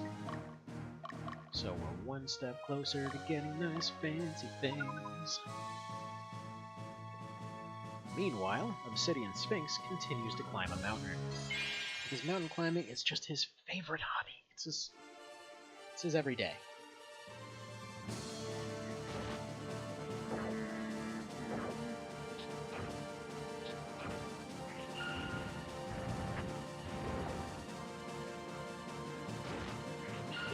So, okay. So I just saw something that reminded me, because I was looking at my kiddos here in the monitor. I gotta say, gotta share a bit of a proud dad moment this week. Because, you know what? I was mentioning a few streams ago. We've been trying to potty train my daughter now for, like, give or take 4 days, right? How long do you think it normally takes to potty train a kid? Like, what, week, 2 week, months? Like, what kind of stories have you heard in that regard? Because, gotta tell ya, the kiddo here, as of today, seems like she might actually already be potty trained. 4 days! Like, I kept getting excited every time that's, it seemed we're having minor successes, and then today, I'm seeing that she's actually, like, running over to the thing to do the business. I'm like, dude, how is this kid this smart? Like, we just started this. I don't know if we're doing something great or if she's just a freaking genius, but every time that we start training something, we're, like, getting results right away. It's amazing! A massive proud dad moment there, and yeah, it's a little bit of a gross topic, but dude, whenever anyone here becomes a parent down the line, you'll know exactly what I mean. However long that takes, even if it never happens, even if you just happen to have, you know, maybe been, you know, wait a minute, he said captured. Ah. Alright, he said captured. I think that means that he actually wasn't the right guy for the job. Crap. Isn't he neutral, though? Sorry, I got a little bit distracted here. I thought you were neutral. Yeah, he's neutral, so... yeah, I don't know if that verbiage actually makes a difference. These guys... right. Taki, you need to defend the city. Leah, you need to deal with these guys. Okay, so you go up that way. Good. And yeah, you got Kvass Debonair over here guarding the city. He's the general. Dude's got the fanciest hair in the entire series. And alright. Basically, he's a walking Pantene commercial. See, I'm still working on it. I've gotten down to only missing 30% of the time. Well, jeez. Holy crap, man. I sure hope that's not actually the case. Otherwise, I feel sorry for the amount of work that your mom has to do. Actually, I heard a horror story from my brother the other day. That was basically, it's like, well, you know, we potty trained our kid, except for some reason he partially missed the toilet, and instead of calling us, he decided to try to clean it up himself. And I just won't elaborate further to save you from nausea. It's like, oh crap, what did he do? Oh man, the fact that he wouldn't even tell me, and he's used to grossing me out with stuff. Like, this is the same brother that when I was a little kid, the intro to Resident Evil would constantly freak me out, like that first zombie. So he would deliberately trick me to make sure it was playing whenever I would enter the room. But yeah, no. Like, just the fact that he wouldn't even elaborate speaks volumes of how gross it must have been. It's crazy. Seriously though, having kids, man, it's a trip. It's a trip. There's nothing quite like it. And that's the thing. Like, it's true that you miss out on sleep. It's true that I mean, it varies. The amount of actual sleep missing varies entirely on a crap ton of different circumstances. Like, it's true that financially may become strained, but there's a lot of health programs out there, despite a certain party in our country repeatedly trying to crush them repeatedly. But anyway, yeah, by the way, real dick move on half of our political system here, because their entire policy is basically everyone has to have kids all the time, but we're going to try to constantly take away all these programs that actually help you do so. I mean, like, seriously, if it wasn't for some of the little discounts and help and stuff like that they do, there's a lot of people I know that would be completely screwed. Like, especially something like that whole WIC thing. It's basically a program that tries to provide healthy food so that it's not expensive, so that you can, you know, keep a relatively balanced diet and all that kind of thing. You'd think that would be a complete no-brainer for them to not try to repeatedly stab in the face, but no. No. Anyway, enough on politics. Nobody wants to ever hear that crap. So, point being, oh, you only got a little bit on the ceiling? Jesus. See, here's the thing. I would think that's implausible. But then again, my mother was an alcoholic, and that is something I've seen happen before. I say was, because I'm actually not entirely certain whether they're even still around anymore, and I don't care. Let's just say that they were a phenomenally awful individual. Anyway, the point that I was trying to get to here is, yeah, never underestimate how much dedication a drunk will put into completely ruining a lot of things, up to and including chucking poo at the ceiling because you didn't get there within 3 seconds. So, yeah, that's a thing. Man, I feel... God, that mess sucked to clean up. Yeah, let me just say this. If on the off chance anyone here is one of them folks that's like, yeah, you know, I have somebody that I take care of that's a alcoholic and they're totally going to reform this time, they never will. It doesn't matter their willpower, it doesn't matter what, they won't. It's not a thing. Like, if somebody's done it for long enough, just get out. Just get out. Like, I mean, okay, my personal story on that, in the vaguest terms possible, I had essentially a mother who was also my boss for a long time. Probably the highest willpower person I've ever seen, right? Just went ridiculously out of their way to accomplish whatever their bizarre goals were that week. Unfortunately, just like a certain presidential individual right now, those goals were oftentimes sketchy at best. I didn't know that at the time, of course. But anyway, main point I'm trying to get across here is all of that willpower, despite many promises to the contrary, was always spent.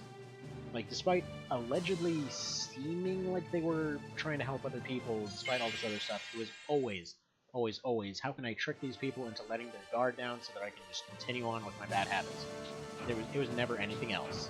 Even, like, going back, even when I was looking back through all these memories from a long time ago, thinking like, okay, here's all of these, times when I thought stuff was good, and then I reevaluated it from another perspective, I got other people's take on it, and, like, I found out every single little thing, like, for example, when I was given training in certain things, or when I was given certain hobbies, or whatever else, in the background, they were monetizing everything I was doing.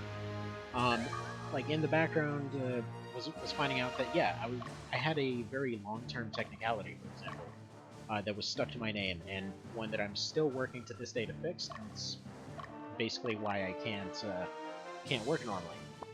And yeah, to this day, I found out that, yeah, they absolutely had the means to fix it, and apparently decided, as I found out since they did this to other people, essentially created it themselves as a means of essentially causing blackmail for a free employee pretty much permanently, while pretending to care that entire time. Like, never underestimate an individual like that, let's just put it that way. Because scary crap can happen, and it may not seem that way. So, anyway. Let's see. I just asked Mom, she said we learned potty training first day. Hot dang, dude. That's ridiculously impressive.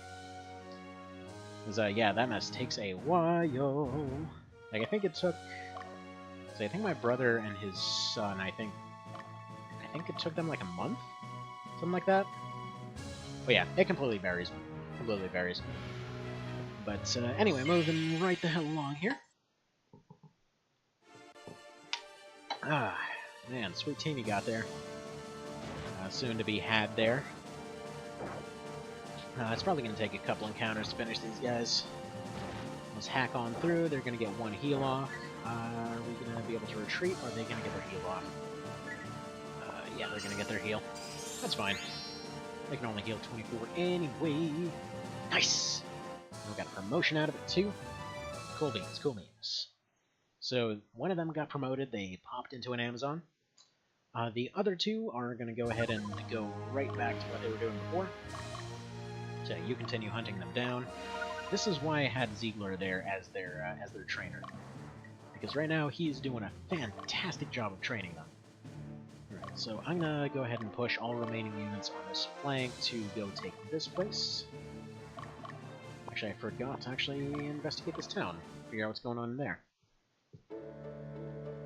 Alright, there's nobody to the south, nobody to the west, yada yada yada. The land is not safe. You mean the farming area that everyone kind of generally views as dirt winds up as a friggin' war-torn hellscape? No way. No way, that would never happen. Friggin' crazy rich people would never decide to go dump all of their wars straight onto the ghettos. Why would they ever do that? Alright, moving on.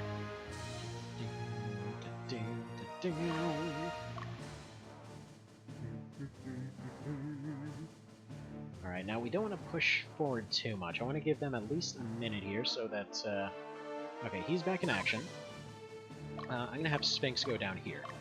So he might be able to intercept this Warlock here. Meanwhile, Dio needs to stop taking a nap and get his march on. Because once we take those side towns, everybody that's left that they haven't fought yet, they are going to go ahead and... No. Dio. Dio. Come on. Buddy. You need to go here. Stop trying to get into a fight with Debonair, you will lose. Dio. Stop taking the road. And get over here onto the dirt, you complete and utter moron. Come on. Come on. There you go. So, we're going to intercept this guy, then we're going to try to block off the roads anywhere else, meaning that they cannot run away. And yes, I know, it is extremely dark. If you think about it, try not to. So yeah, that's the way we're going to try and handle this whole thing. So let's wipe out this team, at least partially. The nice thing about having them do attack strong is that it causes them to weaken down a squad for another one to come in and finish. And/or weakens them enough to the point where they start wasting their healing items. The last run that I did, unfortunately, prevented using the strategy, but it's something that really helps to wear them down very effectively. Because essentially, if they go down into critical health at any given point, they'll just immediately start burning healing items, and they can only carry so many. So there's that. So there's something here. It's a power fruit. Let's eat this fruit we picked up off the road. What can possibly go wrong? Alright, so Dio and... yeah. So Dio, I need you to slowly inch your way down this way. See if we can... whatever. Just have you go this way. Try to get there.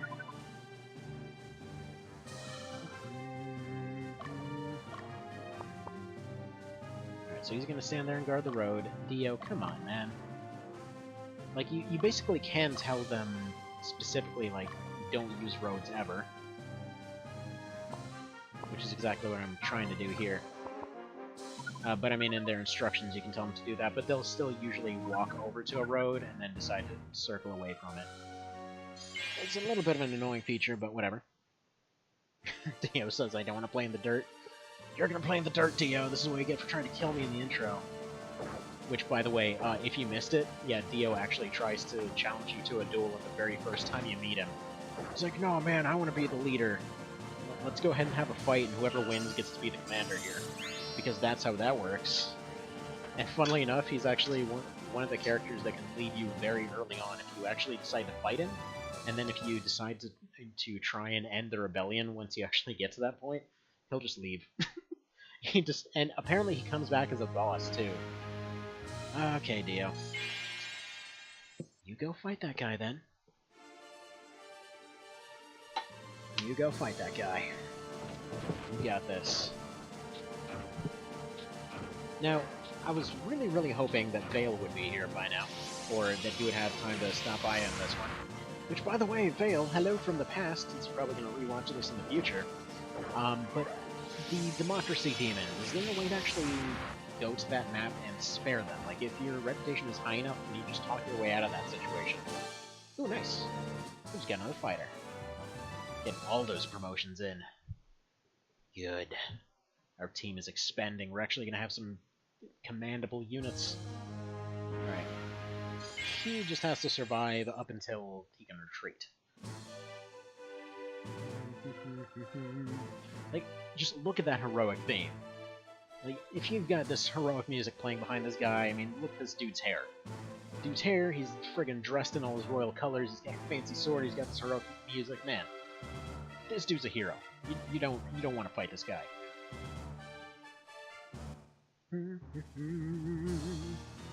It's funny how in both the games, though, you start off fighting this guy, but can recruit him.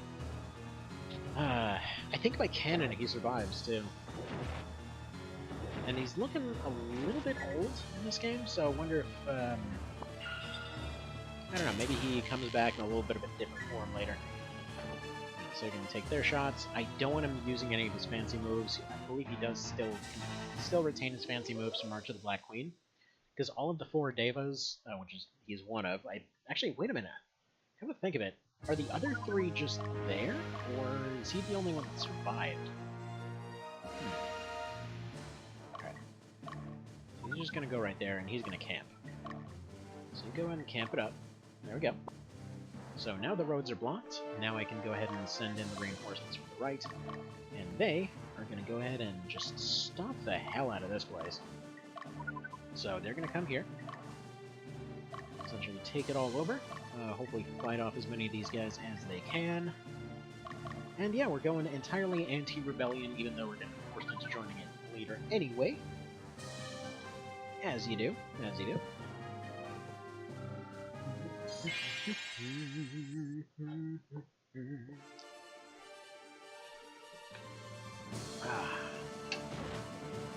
Get out of here, healer, with all your healing.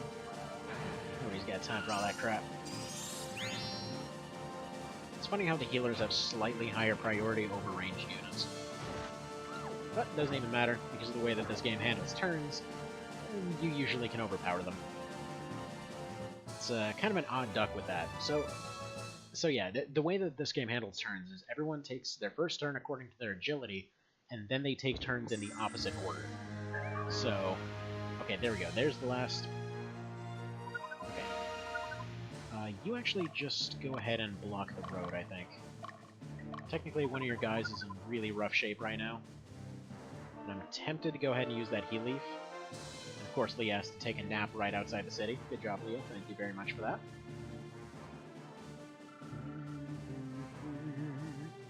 So he's going to block the road. Dio feels good. And now that they're both blocking that area, let's go ahead and tell Leah to stop taking a nap in the middle of the freeway and go fight this guy like she was told to. So she's probably going to get pushed, or rather, she's going to probably push them off that tile. Then I can go ahead and have the rookies follow up and finish them off and get the experience. So, cool beans, cool beans. Such is how we do this. Yeah, these golems are going to be a bit of a thing. Conveniently, though, we start off with the Dollmaster. They give a bonus to golems, so if I ever find any, we're just basically going to have a mobile wall. Because their damage is insane. And by insane, I mean, like, they can take a preposterous amount of punishment. Especially if you do 2 golems, or even, hell, 1 golem out front, and then 2 healers and a Dollmaster in the back. That mess is pretty good. Let's see, this place relatively high morale. Are you somewhat lawful? Neutral. Whatever. That's fine. I'm sure it's fine enough. To my knowledge, there's not really any way to really tell how your Chaos Frame is doing in this game, and that's intentional. Because they wanted everything to be a bit more unknown and mysterious, because there's a lot of different factors to all of it. So, there we go. We'll go deal with that one. Those Chuckle Boys are going to run everywhere, and Vanessa, why don't you go deal with whatever the hell this one is. Alright, good talk. Good talk. So he doesn't have a leader right now, so he's just going to get chased down. If they don't have a leader, they're just going to immediately run away, because they don't know what to do. They're like, we have no commands. We have no intelligence. And then they fly around, and then they get captured, and then they get saved in the final act. And then they come back, and then they kind of turn it all around with a dramatic speech about books. Just in case anyone here happens to be a fan of Team America World Police. I love that movie. I unironically love the hell out of it. Alright.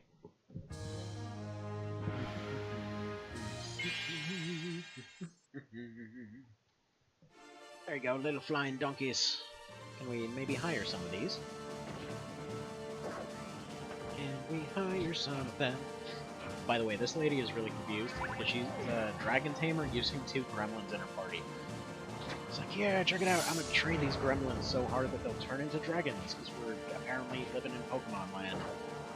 So that works. I got this rat. It's gonna turn into some Godzilla monster in like 3 weeks if I have it attack rocks long enough. This is a great plan. No problems at all. No way it'll possibly go wrong. Alright, and this town is what exactly? Low morale. Where did I put my wizard? Wait, seriously, where is my wizard? He's over here, isn't he? Okay, whatever. Bean, status... you're neutral. Yeah, just take it. Seriously, what crap is my wizard? You over here? No, that's the healer over there. Oh. Okay, never mind. Anderson was right there. I'm just a little bit blind. Alright. So Anderson's gonna go down that way. Hello there, Mr. Panman. How are things? Hopefully pretty alright. Actually, you should have a couple more folks coming to the Reddit that stopped by earlier and were interested to see what was going on over there. So yeah, doing another run. This time a little bit less masochistic and a little bit more fun. So yeah. That is to say, the ferry run was still fun, it's just that it kind of had a lack of options. That's really the only thing. Like, the outright cheese and over-leveling were kind of the main options in that one. Because literally all ferries can do in this one is that they can give you a slight random buff to one unit in the party. From the front row or from the back row, they can do an attack that basically does no damage. So that took a while. Alright. Okay, come on, rookie team. You got this. And yeah, this time we very well might be going down the evil route, by the way, that you were requesting last time. Because, yeah. We're basically going to be trying to kill off Freddy. It's the only goal I have for this right now. Try to be good guys, but still kill off Freddy. So, see how that turns out. We will see. We will see very good. And, yeah, getting lots of promotions so far to get lots of different teams going. You know, the usual kind of stuff you'd expect. And, right now, currently trying to eliminate this entire team without letting any of them escape. You know, like good people. We're definitely the good guys here. I don't know what you're talking about. Doing everything so nice.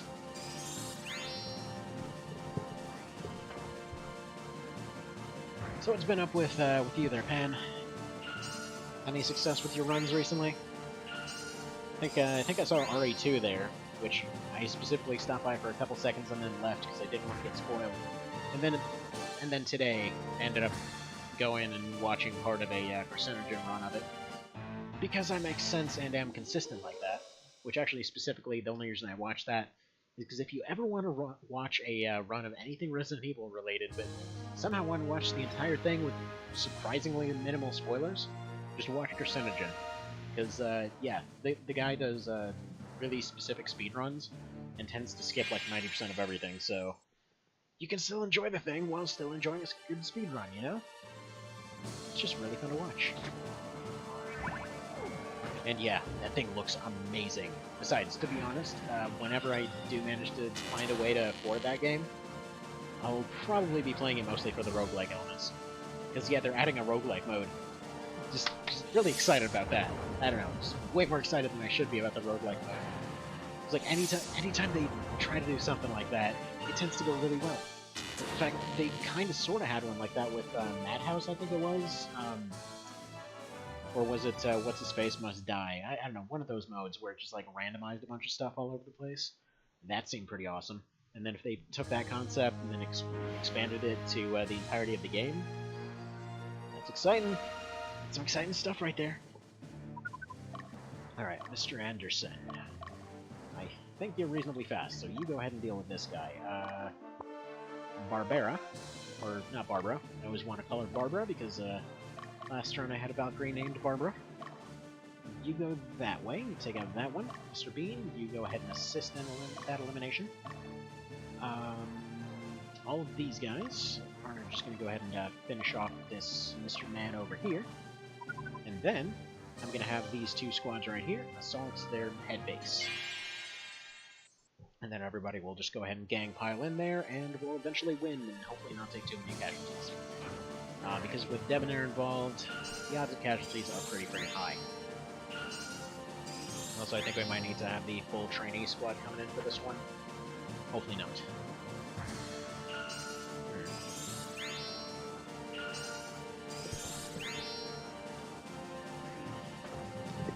Dang.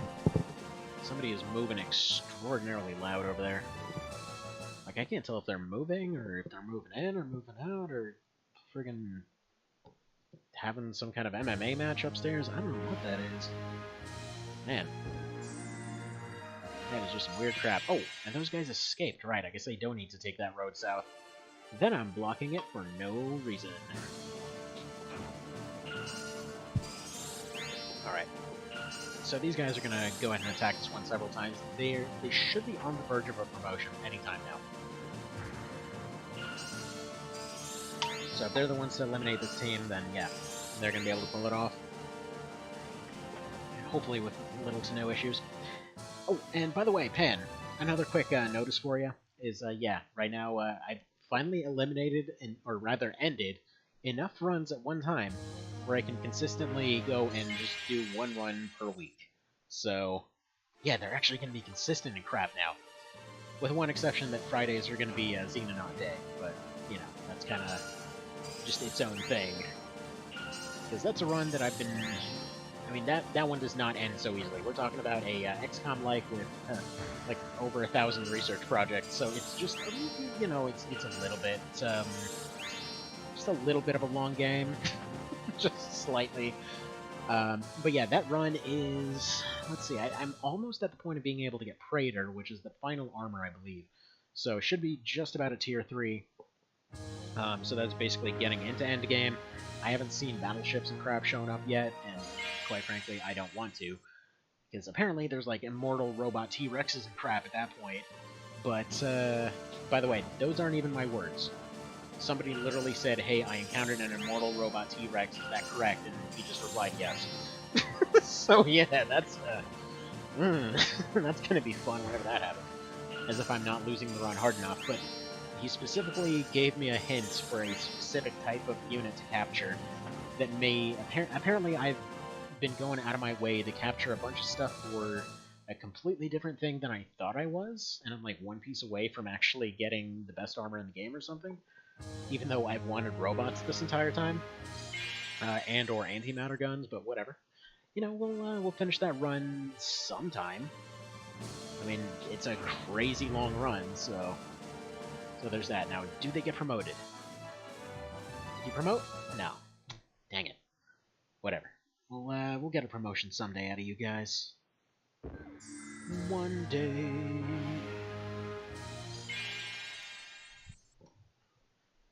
Go ahead and have these guys finish mopping up the rest of this nonsense over here.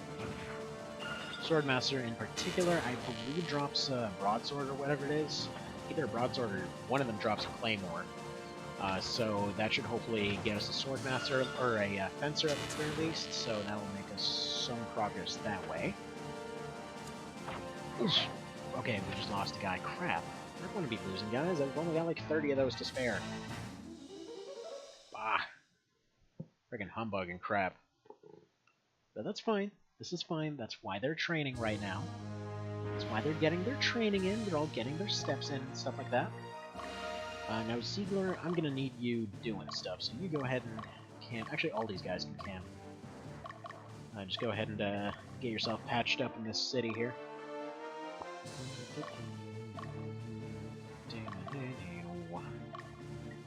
Alright. But yeah, so Mr. Pan, how you liking RE2 so far? Is it as good as it looks? Because yeah, it's looking amazing. That's all there is to say about it. It looks amazing. Hell, it looks like it plays amazing too.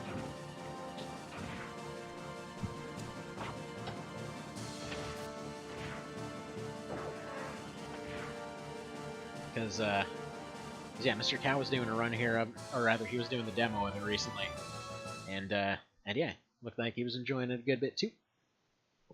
So yeah, feels like it's probably one of them things that's probably pretty well worthwhile. Okay, so they're gonna camp.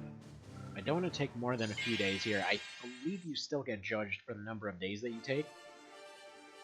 But, I don't actually know for sure whether that's one of the mechanics. Kids free afternoon? Not exactly. They're currently napping at the moment. And hello again there, Mr. Dealfildred, aka Dagar. AKA, you know what? I need to name a unit in this after you, by the way. Hopefully one that won't immediately get killed off, because that would be something different. But yeah, if you guys haven't seen the Xenonaut run at all, every single time Dagar's been named after a character, whether it's a city, a vehicle, a person, whatever, every single time he's got killed.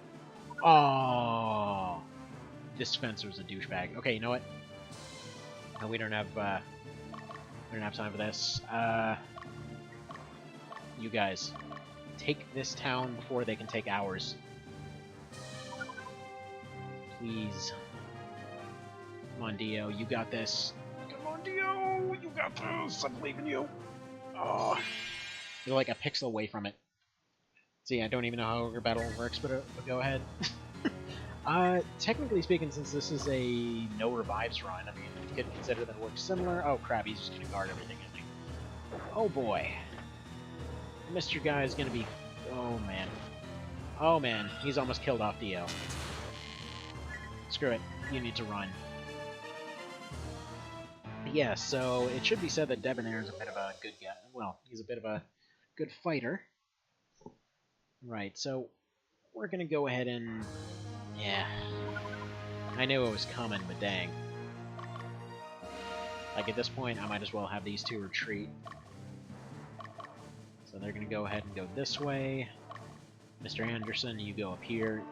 Anderson's got a good chance of taking them out. But yeah, I need to go deal with this now, because we lost, well, pretty much all our reputation gains from this entire map, because this douchebag managed to find that empty city. In fact, since he's probably going to try to escape again, let's take Mr. Bean here, since he's a little bit less tired. Use him to block the road, just in case this guy does try to run. But yeah, the way that this works is just every time that we take a city, we liberate a city properly, we get up to 2 points towards 100. If we lose a city, we end up losing either 3 or 4. And then if we allow a neutral city to be taken, again, it's, I believe, a loss of 3 or 4. And yeah, so you're trying to basically liberate cities while also keeping them and neutral cities safe, so that people have a better opinion of you. And then as your reputation goes up, you know, more folks want to join you, you basically get better endings and stuff like that. Or if you want to go full bad guy, you can go do about it that way. So that's fun. And Mr. Bean, please take back the city. Like, how exactly one fencer and, like, a couple guys ever managed to capture an entire city is anyone's guess, but, you know, that's how it goes, I suppose. Right, so we're going to handle this like we handled it last time.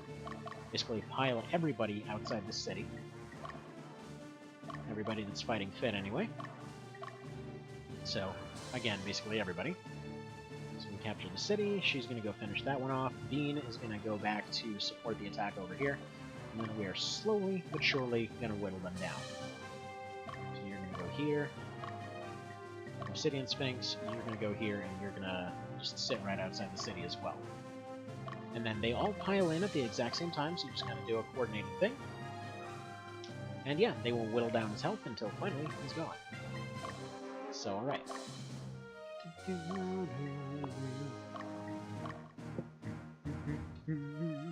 It's like in the old Japanese movies where a handful of rogue samurai totally waste the land. Fair enough. I guess they just showed up, drank everything, and left. Oh, Vanessa, I'm so disappointed in you right now. Alright. You better friggin' break camp right now, because that guy's gonna go and take that city. Right. That's enough napping out of you. Get moving. Because eventually he's gonna have to camp. Yeah, surprisingly, he's... I guess it's just because it's just him? He doesn't really have to camp.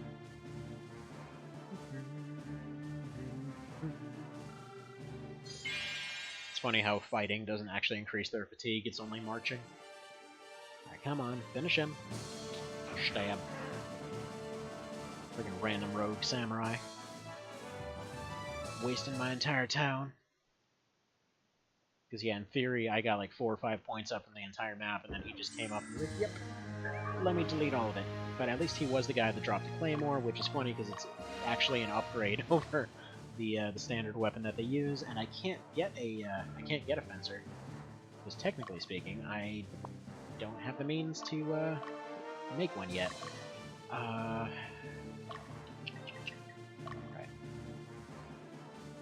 We'll come back to check the store. Right.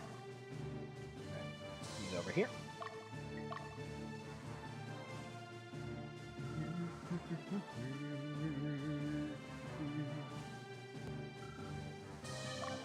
Yes, Vanessa. So you go ahead and... Technically, you're at full health, so you go ahead and march on over here. This forced march, you'd think, would be something that would ruin morale completely.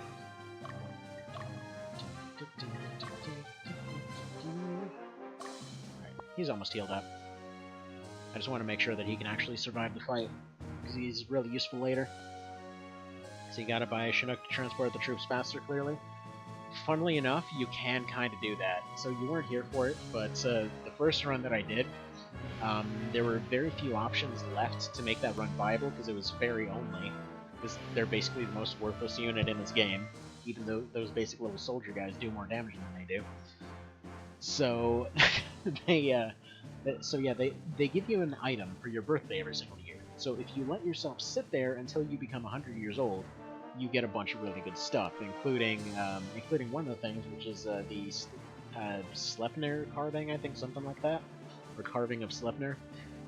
And it basically means that you can just move about 6 times faster than everything else, so they're just like, whoa, just like flying across the map. It's great. They seem to ignore terrain penalties as well, even though it still causes them to use the roads, but whatever. Either way, it's just really funny to see. So you're one of those APCs, the tunnels underground. Or, you know, one of those. We totally have them underground. Okay. So we're gonna do this. This strategy tends to work almost every time, especially early on, wherein, yeah, you just surround them and pound the crap out of their health until they're finally gone. So just get everyone into position. There'll probably be at least one that decides to take a nap right outside their castle. But whatever. So, just wait a second. It's about to be nighttime, which is perfect, because high alignment characters fight worse at night, and he, I believe, is max alignment, so hopefully his stats will go down a little bit. Let's get Ziegler. There we go, you go in as well. Everybody's gonna go in, and they're gonna retreat as soon as they've done damage. And unlike March of the Black Queen, you're not actually penalized for retreating in this one, so perfectly viable strategy. And yeah, Mr. Bean is probably gonna take a nap right outside the city, like a douchebag. Okay. You take city, everybody gets a city. And then we find out they're good guys. He's just looking around like, oh crap, they're everywhere. Better play that thriller music. And he'll automatically look at the most threatening unit, I believe. But yeah, his team... Oh, nice. Nice. So we should probably set these guys to attack strongest. Oh, wow. I never noticed that he actually has a little cha-ching sound from his sword when he shoots that thing. Little cha-ching. Are you hearing that? Seriously, it's like a cash register sound. It's like, man, I spent all that money on my hair gel to the point that my sword makes ka-ching noises. Oof. So yeah, he's a bit of a hard one to dislocate or dislodge, whatever you do. And yeah, make of it what you will. This is also the same map that you get a lich from, or that you can get a lich from. Attack. Most of them are set to autonomous at this point, which is again just fine. With them attacking at random is exactly what I want them to do right now. Because Debonair, without any focus damage, he's just going to sit here and tank all day, so I might as well take out his health. It's one of the few cases where that's probably a good idea. And it might even take a couple rounds with everybody. Okay, so they're going to keep plinking away. Those 2 knights, pretty okay, but that sorceress in the back is going to go away eventually. Probably should consider moving Leah to the left there, because she's taking way too much punishment. Oh, crap. Okay, I missed my opening. They actually have so many rounds popping up right now that I can use the Pendra. And this could be the first chance they even get a chance to use it. Because you need to last a very long time to actually be desperate enough to use it. Okay, so you need to move over here, so you're not taking as much damage. Alright. He's the ultimate capitalist boss. True, true. Alright, you guys out on this as well? Yeah, no, you're attack strongest, that's fine. So this guy, yeah, he can punch through some defense. That one poor guy there. I'm a little bit worried about my leader right now. I'm gonna keep button handy to retreat, because unfortunately if you do trigger your Pendra, you can't retreat anymore. Okay, took a hit.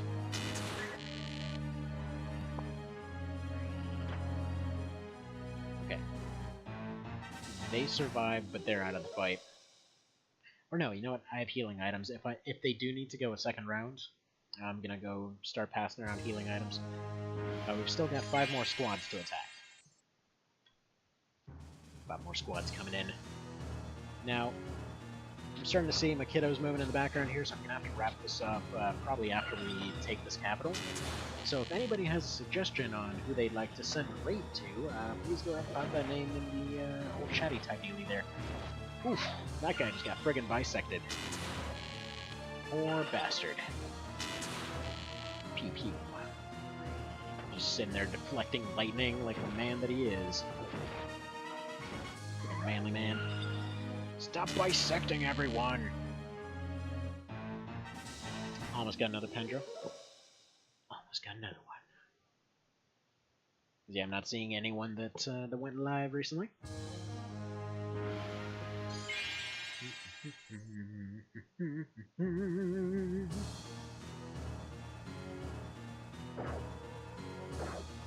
Alright, so I got the little button ready to go raid somebody. So do let me know. That hurt pretty good. But they're still in this. They're still carving out a good bit of damage. All of them should get 2 attacks. Swish. Down to 31, they've got no healing. Still didn't get that Pendra. Dang. What do we do about that? What do we do? We send in more people, that's what we do.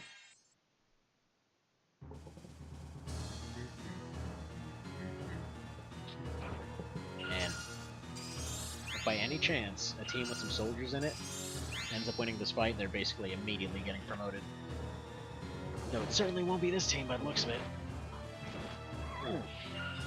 That poor guy.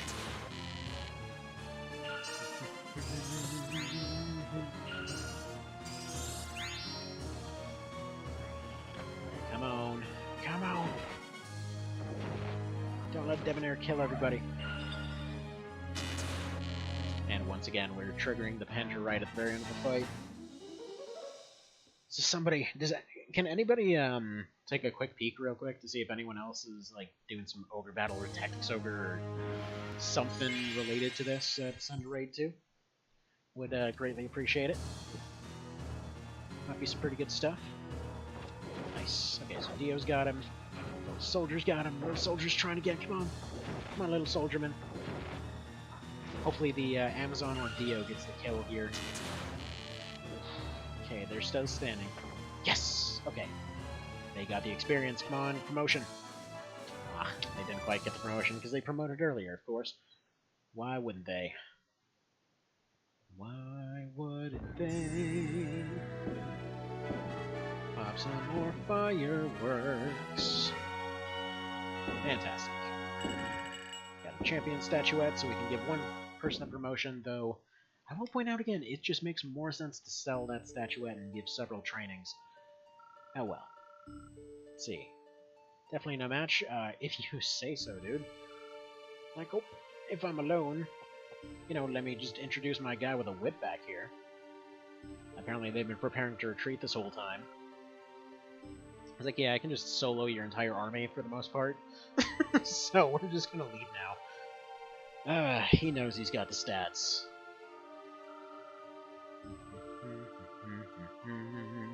And yeah, that's when they're telling you that, yeah, their only goal here was to delay to let the refugees leave. Because, yeah. I'm not gonna let you escape. Quick, let me chase after your entire army. And this is when we meet other protagonists. How about that? Yeah, again, utter genius. He just chased after them.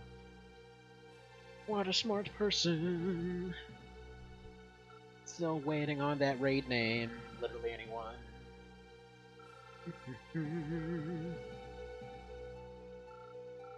Yes. They're all upset because they're like, hey, you went ahead and, you defended one of our leaders, but then you attacked one of our leaders. What the hell is your deal? And his response is basically, hey, you guys are probably here to invade too, so I'm just completely agreeing with my superiors now. I just somehow really like that one Beast Tamer, or not Beast Tamer, that one Berserker guy. Actually, funny note I'd like to point out here, in every other scene, like you notice where Magnus waves his arms around, he's got a leather glove and a metal gauntlet, or just like leather or metal sleeve, but then in the very final scene it shows a metal gauntlet. But anyway, just randomly found that funny. Okay, see that you're troubled? Is it your lack of your ability to do stuff? No, not really. I think we're pretty alright. I mean, we've just been promoting units. I think stuff's been pretty okay. And now we can go ahead and attack here next. So that's going to be next time. So we'll go ahead and save it then. So that'll be that for now. Again, still waiting on a bunch of things. Or still waiting on our raid name here. So you're really exposing me to a bunch of games I've never even heard of before. Let's see, aside from Xeno, of course, all on consoles. You can technically emulate them all. Like OB64 in particular, I don't know if you saw the site link that I put up earlier. In fact, I can just put it up again. Why not? There we go. Let's put that up again. So that has a list of all of them and where to find them. So just Ogre Battle, what they are and where to find them. That's the article. But yeah, there's a ton of hidden gems. Exactly. Actually, that's a tagline of the website too. And yeah. So there's a ton of hidden stuff. If you go to the SRPG Discord, there's a bunch of really good stuff there. Or not. I keep wanting to say the Discord, the Reddit. Han has a entire list of just cool stuff to try out on there, so that's definitely worth checking out. Hang on, let me get the link to that one. Hello Reddit. Let me go here and push this button, and then go to this one. Then it's gonna load. Finish loading. Finish loading. Finish loading. Come on. You got this. Finish your loading. Finish it. Come on, Reddit. Alright, for some reason it's being weird and it doesn't want to load. Anyway, yeah, Strategy RPG Discord. Actually, Pan, if you're here, would you be willing to drop the link to that sucker? Because it doesn't want to load on my end for some reason. See, I have a feeling there goes my newly one spare time in the next few months. What is spare time? Except time that is spare. Yeah, that made sense. That made sense. Where is it? Where is it? God dang it. There it is. R strategy Herbiger. And how exactly? There's the button. So share link. Share. Copy link. And doop-de-doop-de-doo. There we go. There we go, and let's see if I can actually do one of these raidy type dealies without accidentally sending somebody to some stream in frickin' Russian or some crap. Apologies for that earlier, by the way. I didn't realize that he was speaking in Russian. As in, all the titles and everything were in English, and I didn't know that was a thing that could occur. So, let's see. Let's go to Discover here, right? Let's search, and... Is anyone doing Tactics Ogre? The hell? Apparently not. Ooh, there is a guy. There's somebody doing one right now. Okay, how do I spell your name? Okay, I gotta wait for an ad, sorry. I gotta wait for an ad so I can do the raidy thing. Come on. Let's see. Found some threads about a co-op mod or mode for JA2. Interesting. Okay, didn't know that was actually functional. Okay, let's do this thing. Raid. And I don't know if this guy has a space in his name. That's what I'm trying to find out here. Vesper Vidya, okay. Please, oh please, don't be in a foreign language or, like, some weirdness, please. Okay. And go. Okay. So there we go. One person ready to raid. Well, I mean, there's two, there's three, there's more, there's peoples. So, thank you guys for stopping by. Hopefully this one's entertaining. Looks like they're doing some tactics Ogre. And yeah, I will be continuing this run all this week, whenever I have time. So, thank you guys for stopping by again, and have yourself a fantastic one. I will see you soon.